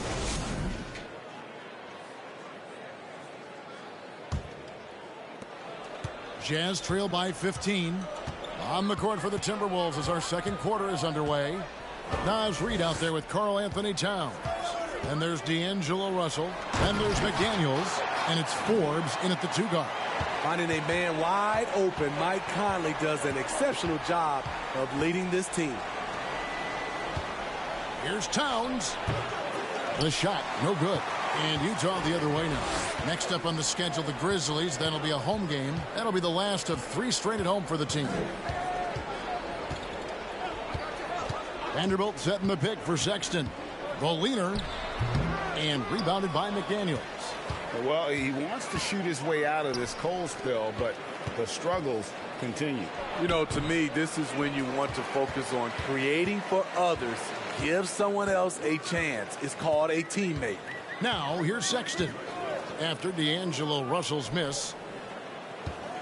Fades back. Almost, but it rolls out. Can't fault the play call. Even though he couldn't convert, that's a good shot. And Forbes kicks to Russell. And once again off the mark by Minnesota. Jazz trail by 13. Inside. And Sexton slams it in. And it's clear that Sexton loves getting out in transition. He has a strong sense for how to capitalize. Now here's McDaniels. No points in the game yet for him. Now here's Sexton. Pass to Conley.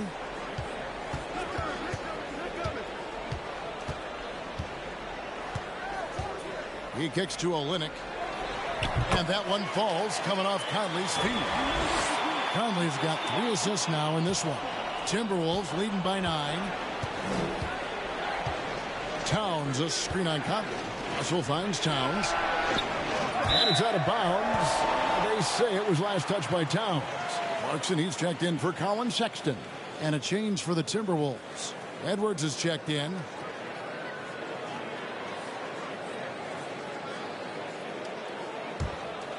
Jazz have gone 3 of their first 5 shots to drop here in the second quarter. Conley dishes to Olynyk.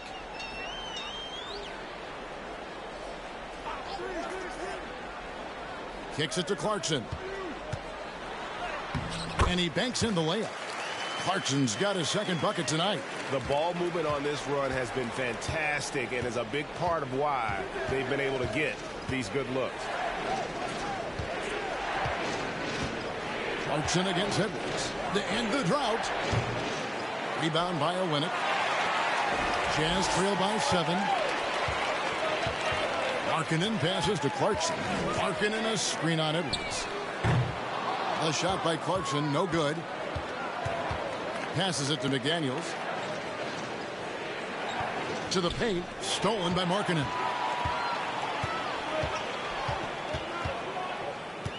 Pass to Clarkson. Conley kicks to Clarkson. Clarkson missing again.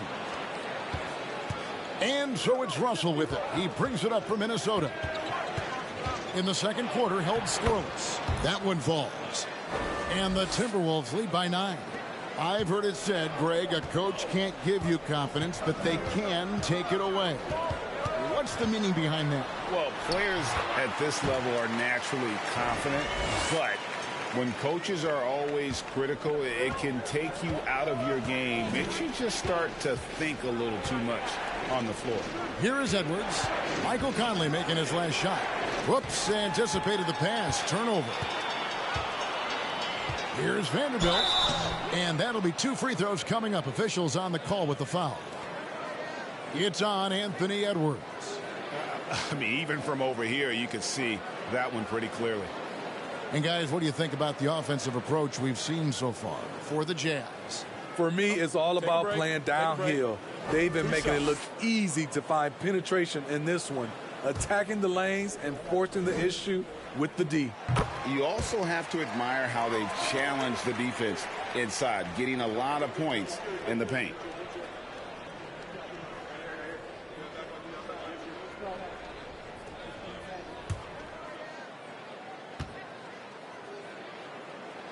Vanderbilt hits them both. Timberwolves leading by 5.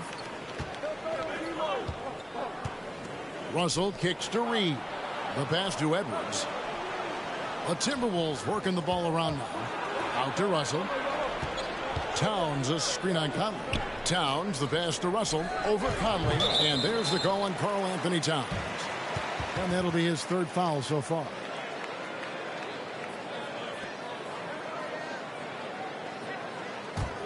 And it's Utah's ball. They've got a 12-2 run in progress. Clarkson passes to Olynyk. Clarkson outside. Mark that as his 5th miss in 7 shots. What I like, he hasn't stopped competing despite the off night. Reed kicks to Edwards. Back to Reed. Vanderbilt with the rebound. Vanderbilt's got his 7th rebound here tonight. Some dishes to Conley. To the inside. Markkanen passes to Conley. That one good for 2. Conley's got 8 points. The height to see over the defense and the unselfishness. Terrific pass by Markkanen. Up top, Reed. Olynyk is covering. The kick out to Towns. Fires the 3. The rebound by the Jazz. Vanderbilt's got his 8th rebound here tonight. Conley finds Clarkson. Reed with the block. Hard to catch up when you can't hit shots. This is a quarter he liked to forget. Russell from long range. And they recover it. To stop the drought. Utah with the rebound. And there hasn't been anything easy for him in this period. And you've seen they've made numerous attempts to try to get him going. Shows how valuable he is to this offense. And you look at Anthony Edwards. And, G.A., he is becoming the leader of this Timberwolves team, isn't he? I think he is. I mean, partly it's his production with his numbers up across the board, but it's also his personality. He plays with tremendous swagger. Kicks it out to Markkanen. Another miss by Utah. Minnesota leading by 3. Russell left side. Dishes it to Edwards. Over Conley. Edwards can't hit. Well, so far, his cold night from the field has not affected their ability to maintain this lead. Clarkson dishes to Conley. And Olynyk kicks to Conley. Over Russell. No good on the shot. A bit long that time. Minnesota shooting a meager 37% for the game. McDaniels passes to Russell. Pass to Towns. And here's Edwards. Shot clock at 6. They need this one. Edwards with another miss. Jazz trail by 3. Now Conley. 8 points for him. Clarkson outside. Conley scanning the floor. Over Russell. Stolen by Reed. It's Edwards on the wing. He's covered by Clarkson. Edwards can't hit. And for his offense, this has just been a brutal period. Puts it up from 12. Doesn't go that time. The Timberwolves go the other way with it. At one point, they led by 16. That'll be the third game of this 3-game road trip. And so Markkanen will bring it up for the Utah Jazz. Only giving up 2 points this quarter. Shots good by Clarkson. Terrific play. This is why you run your offense through him and live with the results. So the Timberwolves called their first timeout.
Big group substitution now for Minnesota.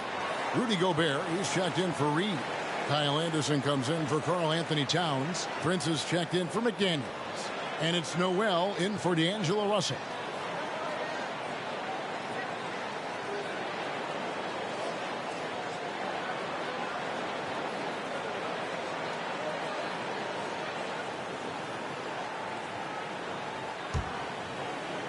Minnesota in the lead. Outside Edwards. Here's Gobert.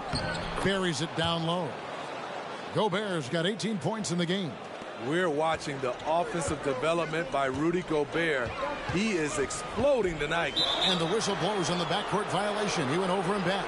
Bryn Forbes, he's checked in for the Timberwolves.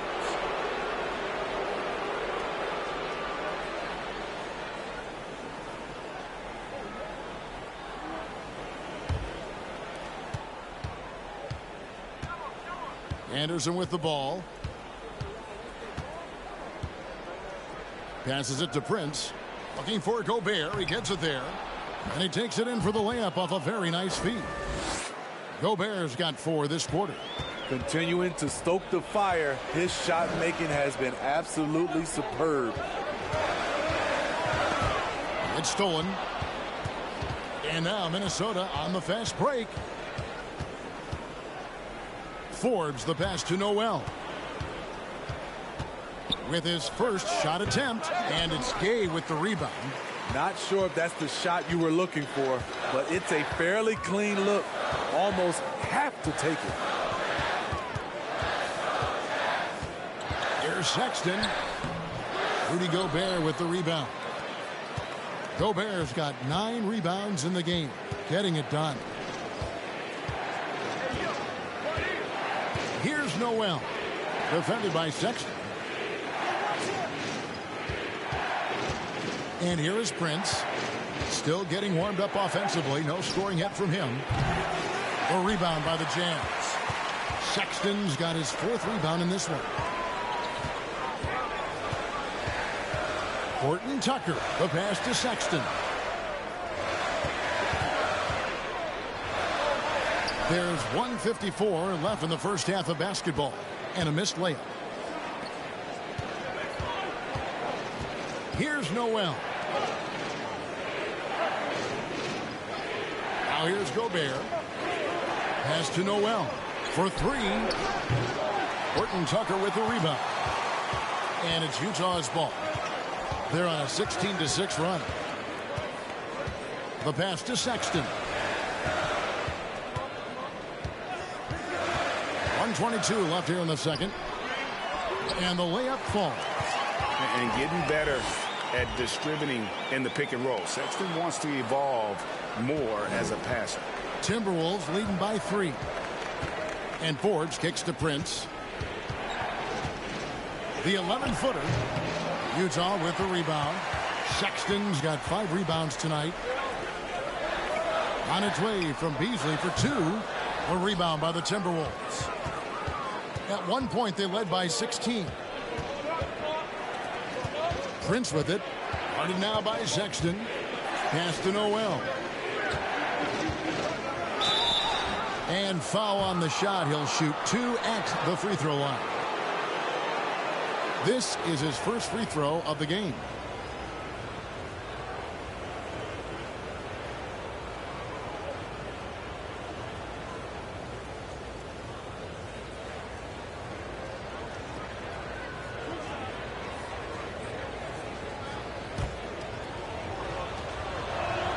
First free throw is good.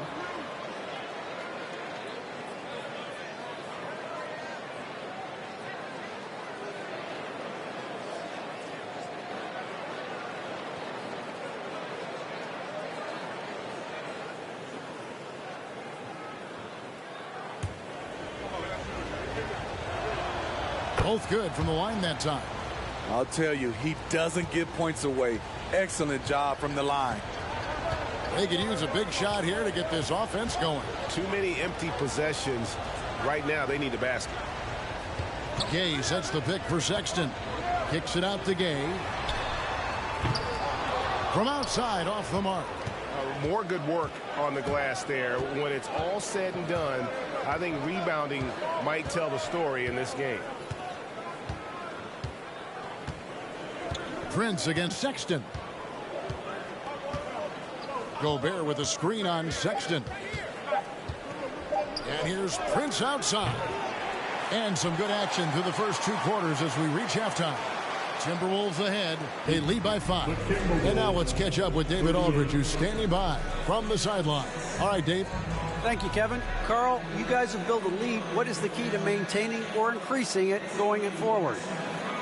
I mean, don't change what we're doing. Just stay together, keep passing the ball, keep playing great defense, and just keep making them think and make decisions, especially the difficult ones. You had the advantage in the first half. We'll see if you can keep that advantage in the second half. Thanks for your time, man. Back to you, Kevin. Thank you, David. And we'll be right back after halftime to start the third quarter. See you in just a bit.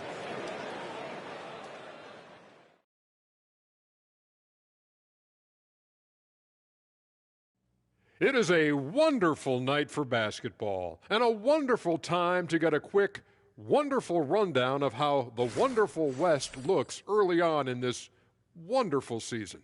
Is that too many wonderfuls? No, you're wonderful. I think for the Timberwolves, they're right where I expected them to be. The effort is there, but their play is inconsistent. Feels like they're still constructing this roster. We'll see what they look like by the end of the year. All right, let's focus on the half of play. Thank you for being with us. Now let's send it to Kevin Harlan for the second half tip.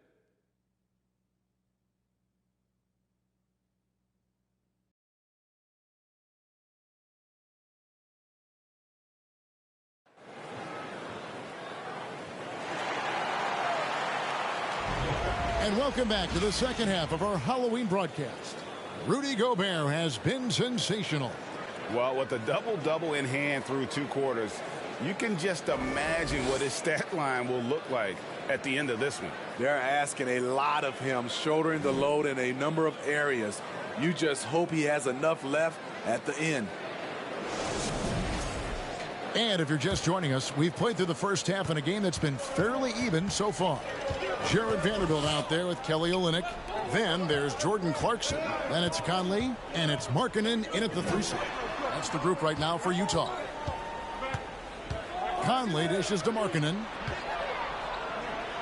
Plays it up and banks it in. Markkanen's got his first bucket of the night. And defensively, they are on their heels every time the ball comes inside. And Markkanen can give you, Greg, a solid defensive effort at both the 3 and the 4. And Kevin, many thought Markkanen was a defensive liability, but give him credit, worked hard to prove he wasn't. And while not a superb defender, he has become a plus defender for this team. Conley for 3. Rudy Gobert with the rebound. And hard work on the glass. Once again, guys, they put a lot of effort and focus on the backboard. And here's Edwards from the arc. Vanderbilt with the rebound. Vanderbilt's got rebound number 10 tonight with that last one. Pass to Olynyk. The Jazz working the ball around now. Conley kicks to Clarkson. Olynyk sets a screen for Clarkson. No good that time. So Minnesota will take it the other way. At one point, they led by 16. Edwards passes to Russell. Towns sets the pick for Russell. Off the mark there with the three-point shot. Jazz trail by 6. In the corner, it's Clarkson. Rudy Gobert with the rebound. Gobert's got rebound number 13 for him here tonight. Pass to Russell. Down low. Here's Towns. Good, and the assist goes to Russell. Towns has got 7 points in the game. Using outstanding floor awareness there. Russell's ability to pick apart the defense and find the open man. Now here's Conley. 8 points for him. Connects from three-point range. Olynyk's got his 3rd bucket of the night. That's a high percentage look when the D doesn't fight over the screen. Reason why it takes extra energy to do it. You have to trust your defensive rotations, but it's worth it. Outside, Russell. Fires from deep. The shot that time, not on target. At some point, when you recognize someone's this out of rhythm, you have to shift to something else. Olynyk against Gobert. Here's Clarkson. Gets it to go from 8 feet. Now just a 3-point Timberwolves lead.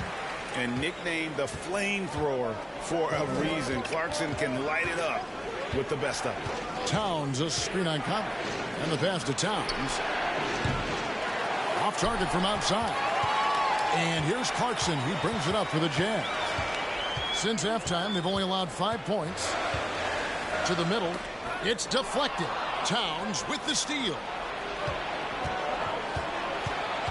Inside, Russell. And the slam dunk by Russell. Displaying superb leaping ability. Russell's electric in the air for someone his size. Clarkson outside. Olynyk finds Clarkson. Conley with it. Launches it. Drills the three-pointer. 11 points in the game. And this is something Conley's worked on since entering the league. His ability to stretch the floor. Russell passes to Gobert. He dishes it to Edwards. Looking to end his cold spell. And foul on the shot. So he'll get a chance at the line.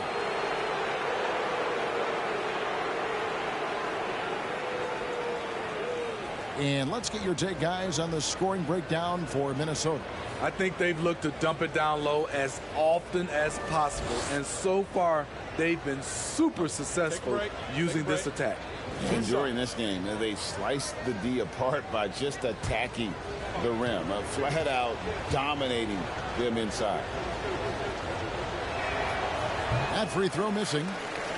Probably a little draft in the arena tonight. He's the last guy you expect to miss the mark by that much. Absolutely. And he sinks the second. And talented in so many ways. Edwards is focusing on 2 things: the refining of his shot mechanics and the sustained level of engagement. Now here's Clarkson. 8 points for him.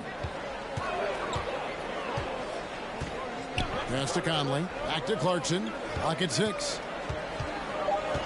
For the tie. Minnesota with the rebound. At one point, they led by 16. Now Russell. He's got 6. Gobert with a screen on Conley. Russell from long range. Buries the long-range jumper. Russell's got 9. And he finally gets involved from beyond the arc. His first 3 of the game comes here in the second quarter. Passes it to Olynyk. Clarkson outside. Here's Conley. Olynyk trying to break loose. Conley's shot is off. And typically he has the touch to finish when he's in tight, but not sure on that possession. McDaniels kicks to Russell. Up top, Gobert. Olynyk is covering. And here's Edwards from the arc. And another 3 for Minnesota. And this is big for Edwards from downtown and stretching. Now, here's Clarkson. To the paint. Towns with the steal. Pass to McDaniels. A 3-ball. Vanderbilt with the rebound. Vanderbilt's got 11 rebounds in the game. Out to the right wing. Conley finds Olynyk. Clarkson for 3. Minnesota with the rebound. Gobert's got his 16th rebound on the night. McDaniels passes to Edwards. Yep, that one goes in there. And now an 11-point Timberwolves lead. Another good play. This is how they built the lead, calling on the right guys at the right time. The reason why they've stayed aggressive, and they have not let up this entire night. And at this point, I wouldn't expect them to. And while we've got a moment, let's send it over to our terrific reporter, David Aldridge. David? Thanks very much, Kevin. Not that long ago, of course, the analytical team shot way more three-pointers, and they found a temporary edge. But now every team shoots a lot of threes, and it's more about personnel. When it's a superstar shooting the ball, that mid-range jumper can be very efficient. Guys? And, DA, we see it all the time. Brandon Ingram with the New Orleans Pelicans. KD. The 2 players in Phoenix with Chris Paul and Devin Booker. DeRozan in Chicago. They'll hit those all day long. David, thank you.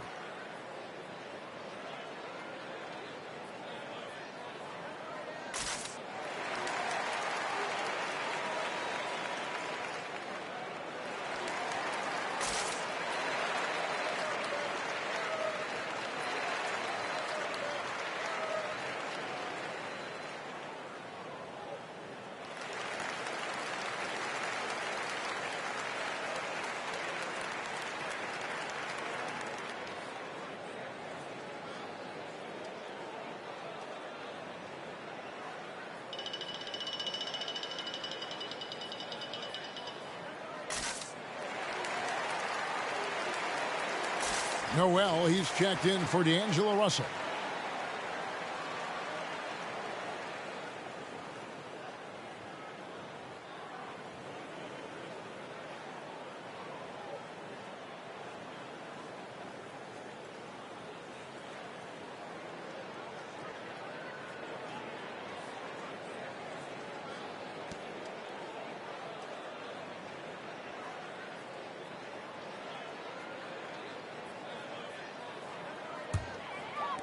On defense, the Timberwolves.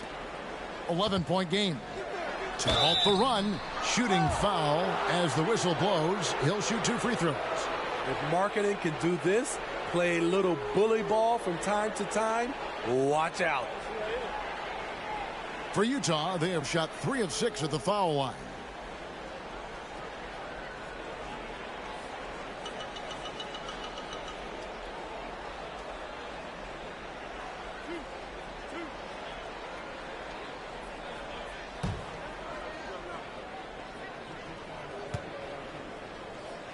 That one is off. Incredible touch for a big man. Marketing shows it both in the field and at the line. And the Timberwolves making a change here. Anderson's checked in. Good on the second free throw. Minnesota leading by 10.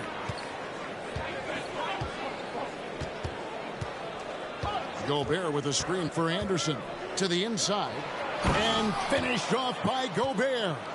The playmaking ability of Kyle Anderson combines great floor vision with his height and feel. Gay outside, back to Sexton. Trying to break that ice-cold streak. That one, no good. And it's the Timberwolves taking it the other way. At one point, they led by 16. Here's Noel. Here's Edwards. Offensive rebound. His struggles from the field continue, yet they still hold the lead. Here's Sexton, and the basket is good. Sexton's got 6 points. Just a creative ball handler. Sexton does a really good job with his change of speeds and direction, keeping the defender off balance. That was a second look at our Mobile One drive. Amazing control on display. And the awareness of his footwork and body on that drive. Wow. And they're passing the ball very crisply here. And the #1 overall pick in 2015, Karl Anthony Towns has been the franchise player in Minnesota, but out to prove he can be the cornerstone on a contender. Greg, in order for Towns to get the Wolves to where they want to go, and certainly where he wants to go, how does he take the next step?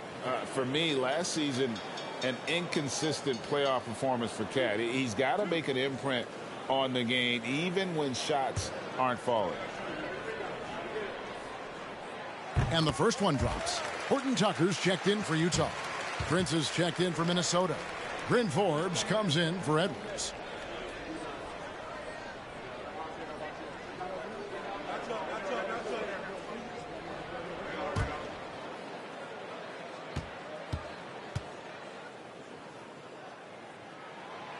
So he makes 1 of 2 as the second one misses.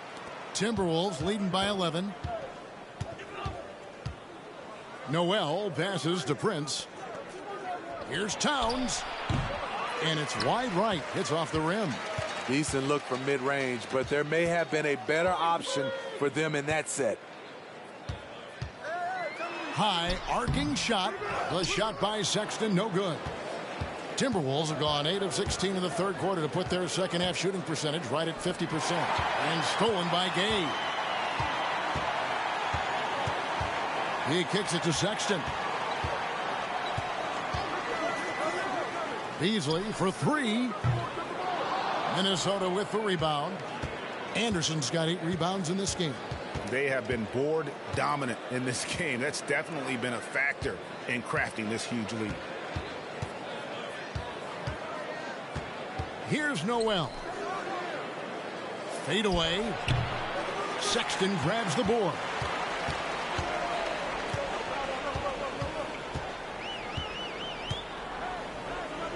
Beasley with it.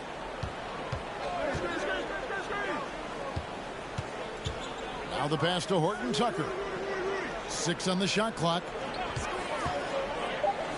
Kicks it out to Gay. The Jazz keeping it alive. A new 14. Prince, the pass to Anderson. They get it back. Oh, and the jam by Towns. Great game for him. Double-double now. 11 points and 11 rebounds. The long arms, the positioning. Towns is excellent at knowing how to gobble up those second chance opportunities. Pass to Horton Tucker. And he gets the basket. Officials blowing the whistle, so a chance at the line for one more. Yeah, he earned that one. I mean, taking the hit and still able to get that one to go down. And he'll be shooting his first free throw of the game here. Naz Reid, he's checked in for the Timberwolves.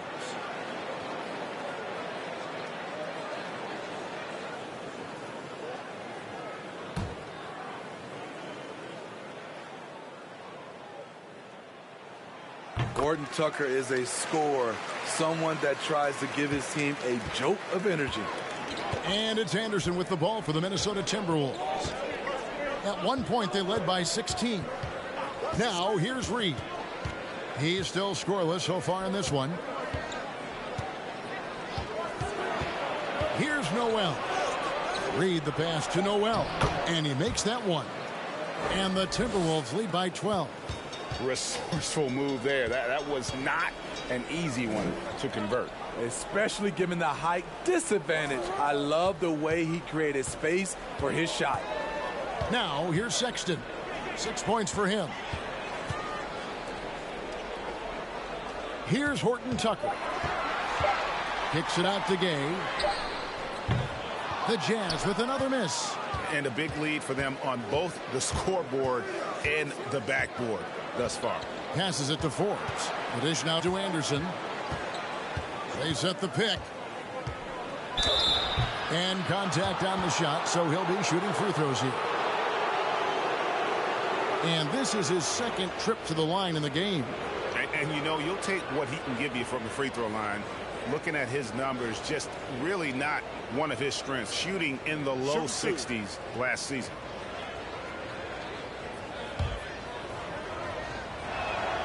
And he knocks down the first one. And the Jazz making a change here. Markkanen's checked in.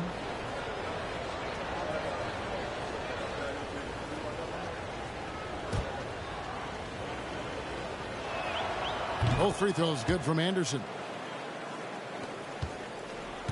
Jazz trail by 14. And here's Beasley. Here's the three. Rebound, Minnesota. There's 53 seconds left to play in the third. And the call on the shot that sends him to the line. And so he's picked up his final foul. And he will sit for the rest of this game. Olynyk, he's checked in for Utah.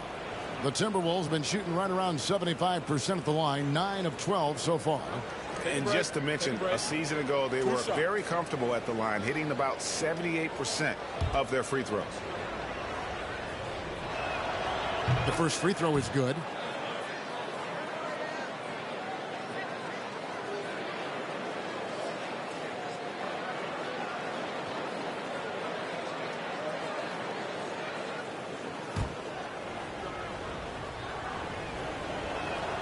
Both free throws good from Reed. 50 seconds left here in the third quarter. Pass to Olynyk. Beasley dishes to Sexton. Screen by Olynyk. Sexton kicks to Olynyk.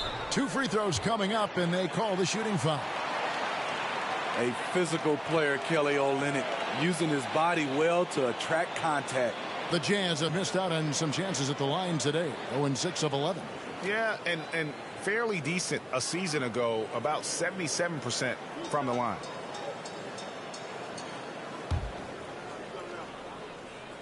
No good on that one.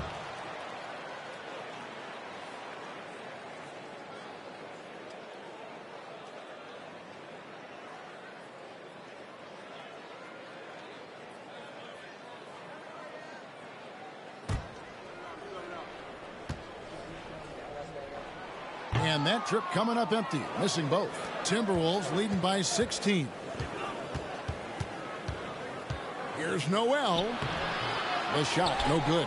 Excellent D there from Markkanen. It's a 4-second differential between the shot clock and game clock. Sexton the pass to Olynyk. Nice ball movement by Utah. Here's Gay. Back to Olynyk. Beasley outside. Tries again. Reed with the rebound. Shoots over Olynyk. And that shot was up in time, but doesn't go in. And so it's Minnesota in command with a 16-point lead as the buzzer. While we have the chance now, folks, let's go to our State Farm assist of the game. And I'm glad this was the pick because I love this pass. Such a great dish. That's what I call court vision. Yeah, you also have the location of the pass.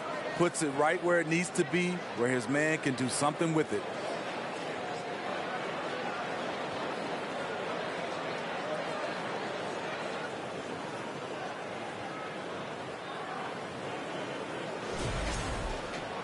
And as we head into the fourth, we'll see if there's a comeback in the works or if it's more of the same from the first 3 quarters. And so in the game for the Timberwolves, Backcourt guards are Russell and Edwards. Two big men inside, Towns and Gobert. And it's McDaniels in at the 3, the small forward. Now here's McDaniels. After the miss from Karl Anthony Towns. Trying to finish out the game strong. You have to recognize who has the hot hand and get him the ball. The pass to Conley. It's up a 3. Good for his 6th make and a dozen attempts, shooting 50% with that basket. And Mike Conley can do this now. He can play off the ball and punish the defense for giving him space. Russell finds Towns. Gobert in the corner. Good, and the assist goes to Towns. Gobert's got 24. Man, just adding insult to injury. He just waltzes inside and extends this lead. A uncontested shot at the rim. You have to compete at all times. And they call the foul, so he's got the and one chance here to make it a 3-point play. It's going to be Sexton shooting. It's on Anthony Edwards.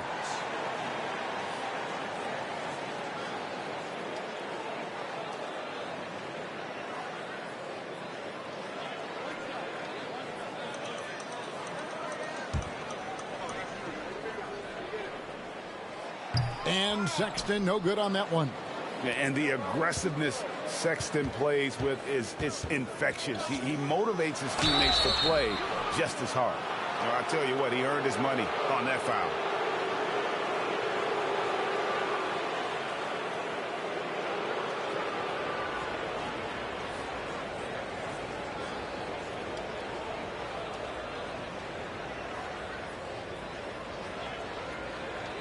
Take a break. Take a break. 2 shots.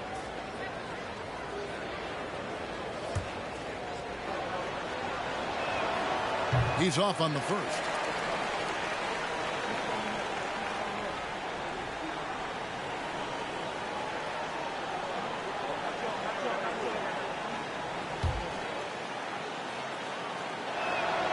And the second free throw, good.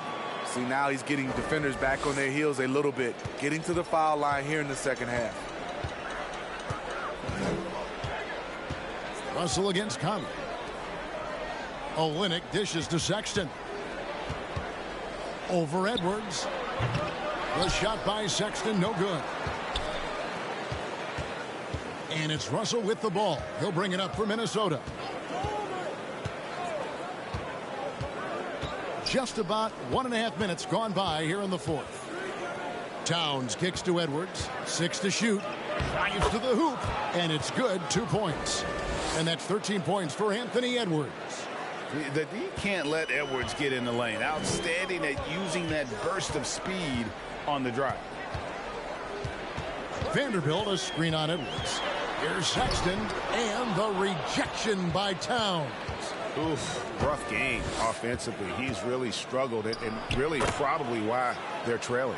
You know, as ice cold as he was in the first half, that's how hot he has been since the break. No one can match up with him right now. Here's Sexton. Anthony Edwards making his last shot. Sexton the pass to Olynyk. Edwards against Sexton. Pass to Conley. The 3. Another miss by Utah. Timberwolves leading by 18. McDaniels dishes to Gobert. Great pass to set up the lay-in. Gobert's got 4 this quarter. Those defenders just look a little bit gassed. I mean, they're getting pushed around on that low block. And the Jazz call time here.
And now let's present our New Balance Player of the Game, Rudy Gobert. And what an amazing ball game we've seen from him. It's been a one-man show worth the price of admission all by itself. There wasn't anything he couldn't do on that court tonight. Coming into this game, he'd been having a tough stretch. We all know that, but not anymore. He's back at his best, and I think it's safe to say that slump is over.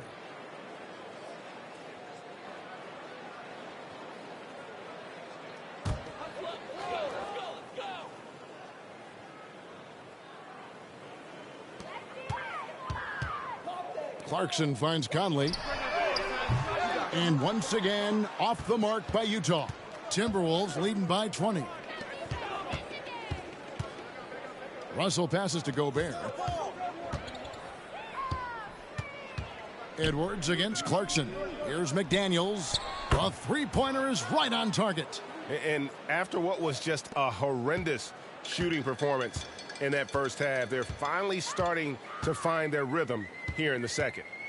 Now, here's Clarkson. Floats one, and that'll be 2 free throws coming up. Officials on the call with the foul. That's on Jaden McDaniels. Part of what makes Clarkson a threat on every possession, he can do it inside, outside, anywhere on the floor.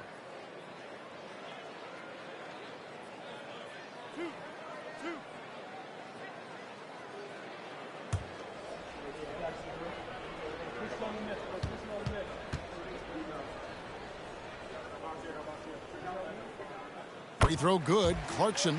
The topic of parity is always front and center with the NBA. So, Steve, how do you see the balance in the league these days? Well, Kevin, the NBA's done a good job trying to keep financial equality between teams. But the biggest stars want to play in the biggest markets. So parity will always be a factor.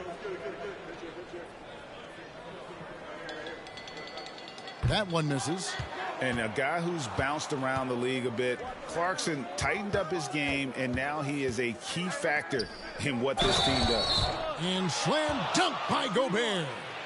It's impressive, the level of domination at both ends, and you're seeing the results. Especially considering it's on the road in front of a tough crowd. They've been able to block out the distractions. Mind the lanes. Mind the lanes. One shot.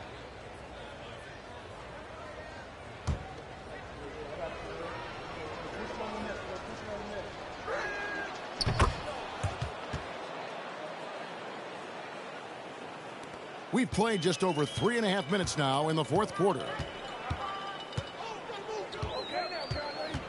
Conley against Russell.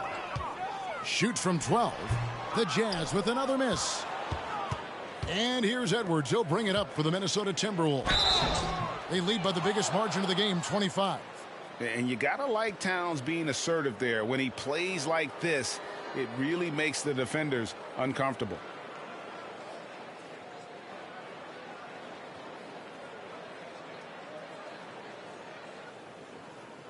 Shooting 2.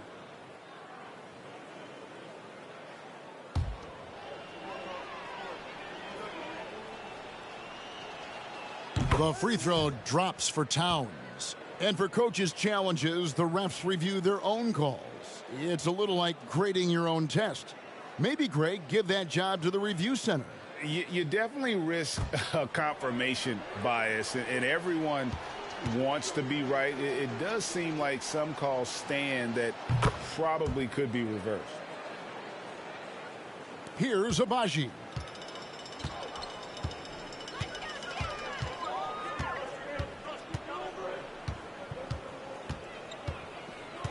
Passes to Azubuike. Here's Abaji. Edwards defending. Down to 5 on the shot clock. He had a nice open look right there. Conley's got a couple of three-pointers now in the fourth for the Jazz.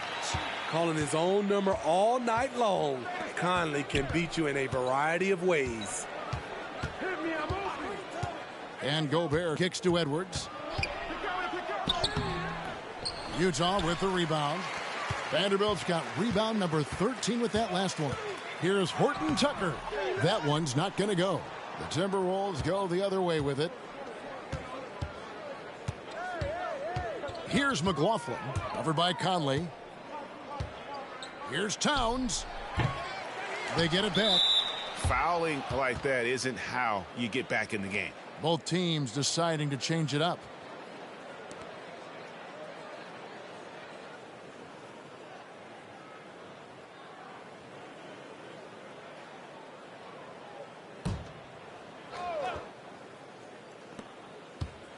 Puts it up off the inbound, and they call the foul, so a chance at the line for one more coming up. And they shot just over 30% in that first half. Not what they were looking for, obviously, but they're getting much better looks here since halftime and have brought that percentage up. Alexander Walker, he's checked in for the Jazz. Mind the lanes. Mind the lanes. One shot.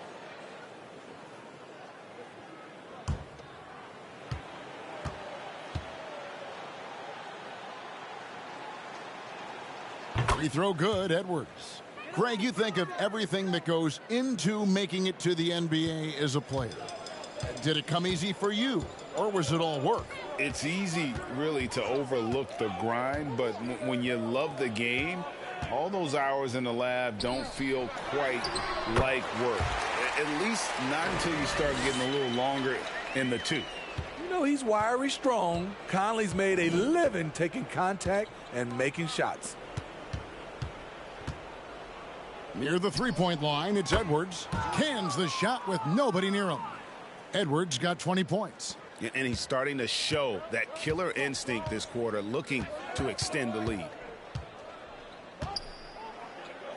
Clarkson gets to Conley. Now here's Olynyk. Clarkson outside. Just 5 to shoot. Pass to Alexander Walker.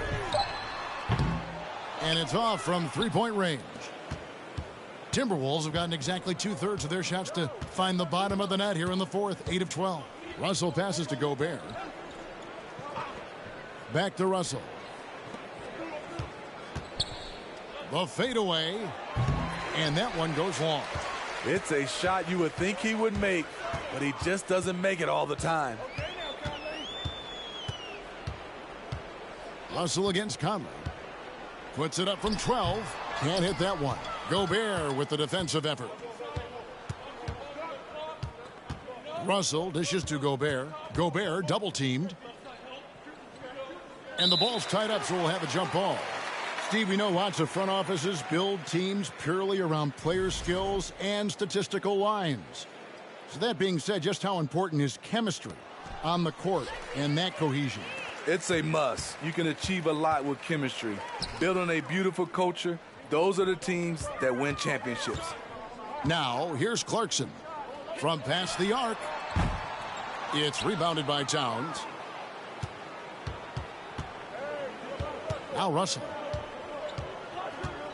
To the middle. Here's Gobert. And slam dunk by Gobert.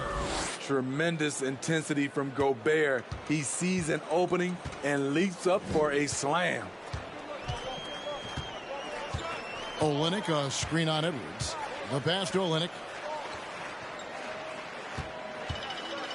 The leadership of the NBA Players Association, Greg, has said they support expansion.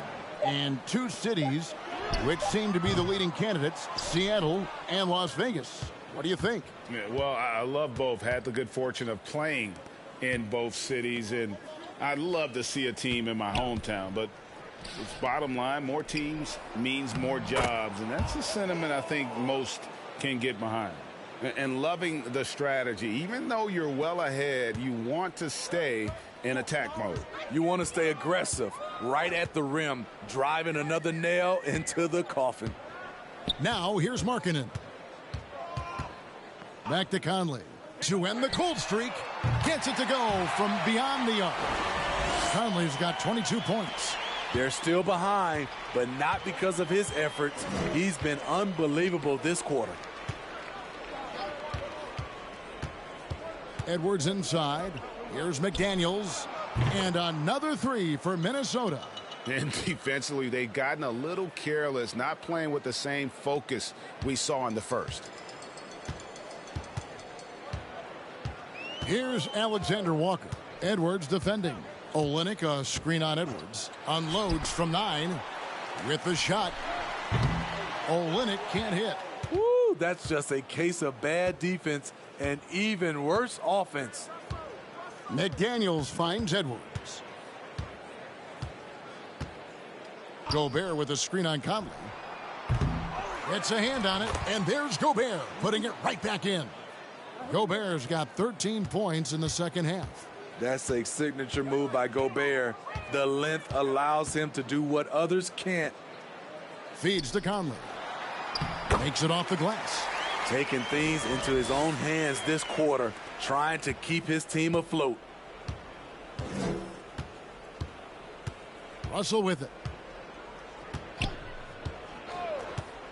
Well, Greg, analysts evaluate player performances on the floor, and sometimes we've seen the players fire back. They're not happy with the criticism. You know, it's a risk you take, but if you treat everyone with kid gloves, you're really not doing your job. The audience expects a level of honesty, and quite frankly, players don't mind you criticizing their game. It's when those critiques become personal. And Utah has possession. After the basket by Minnesota. Here's Clarkson. And oh boy, a lot of contact there, but he gets the call and will shoot 2. And having become such a dangerous scorer, Clarkson draws a lot of attention and his fair share of fouls.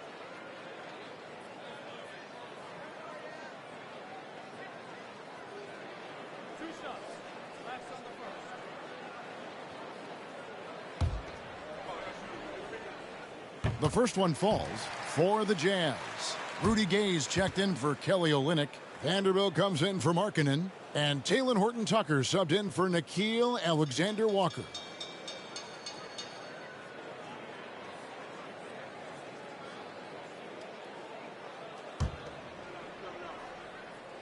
Both shots good from the stripe. Here's Anderson.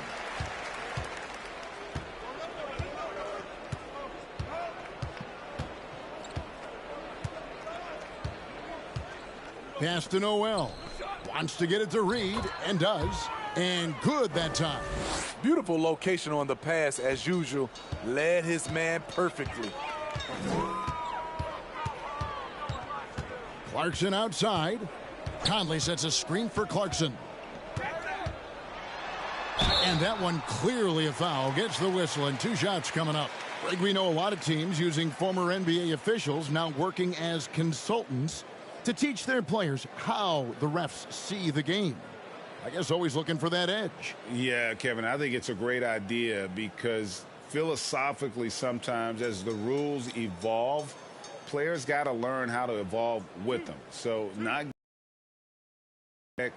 also how you communicate with officials. I think all of that stuff plays a big role in just furthering that dynamic between the officials and the players.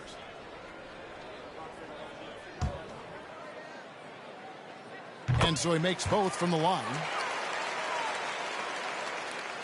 There's 1:38 left here in the fourth quarter. Here's Noel. Passes it to Reed. Pass to Noel. Shot clock at 6. Anderson a screen on Clarkson. It's picked off. And as we head to the final buzzer here, a crushing blowout, big-time dominance, and this will go in the record books as a gaudy win for the Timberwolves. You don't see this kind of a blowout often, but tonight this is a quality win across the board to deliver out this kind of punishment. They definitely never changed the approach. They just kept after it and showed they were clearly the better team in just about every single category. And it'll mark their 4th win on the year, actually their 5th win on the year. And you know, when you look at the huge impact he had, just a monster game for Rudy Gobert. No, there's a few ways to control a game, right? You can do it with pace, you can do it with patience and efficiency. Tonight he did it by owning the boards. How about that one, able to maintain control and finish the play? Beasley's checked in for Clarkson.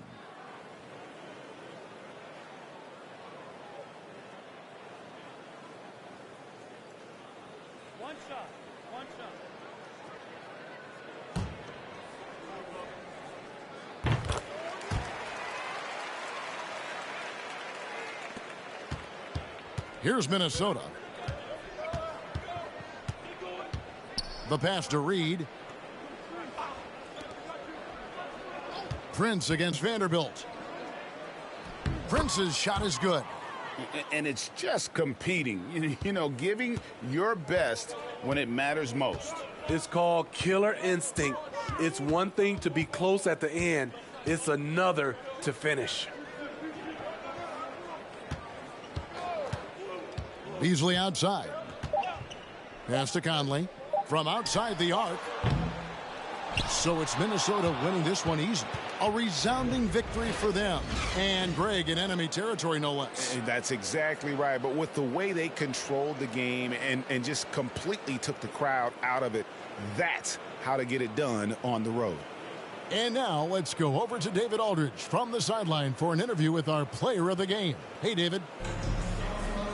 Thanks very much. Rudy, your impact on the game defensively, always something to watch. What's your approach?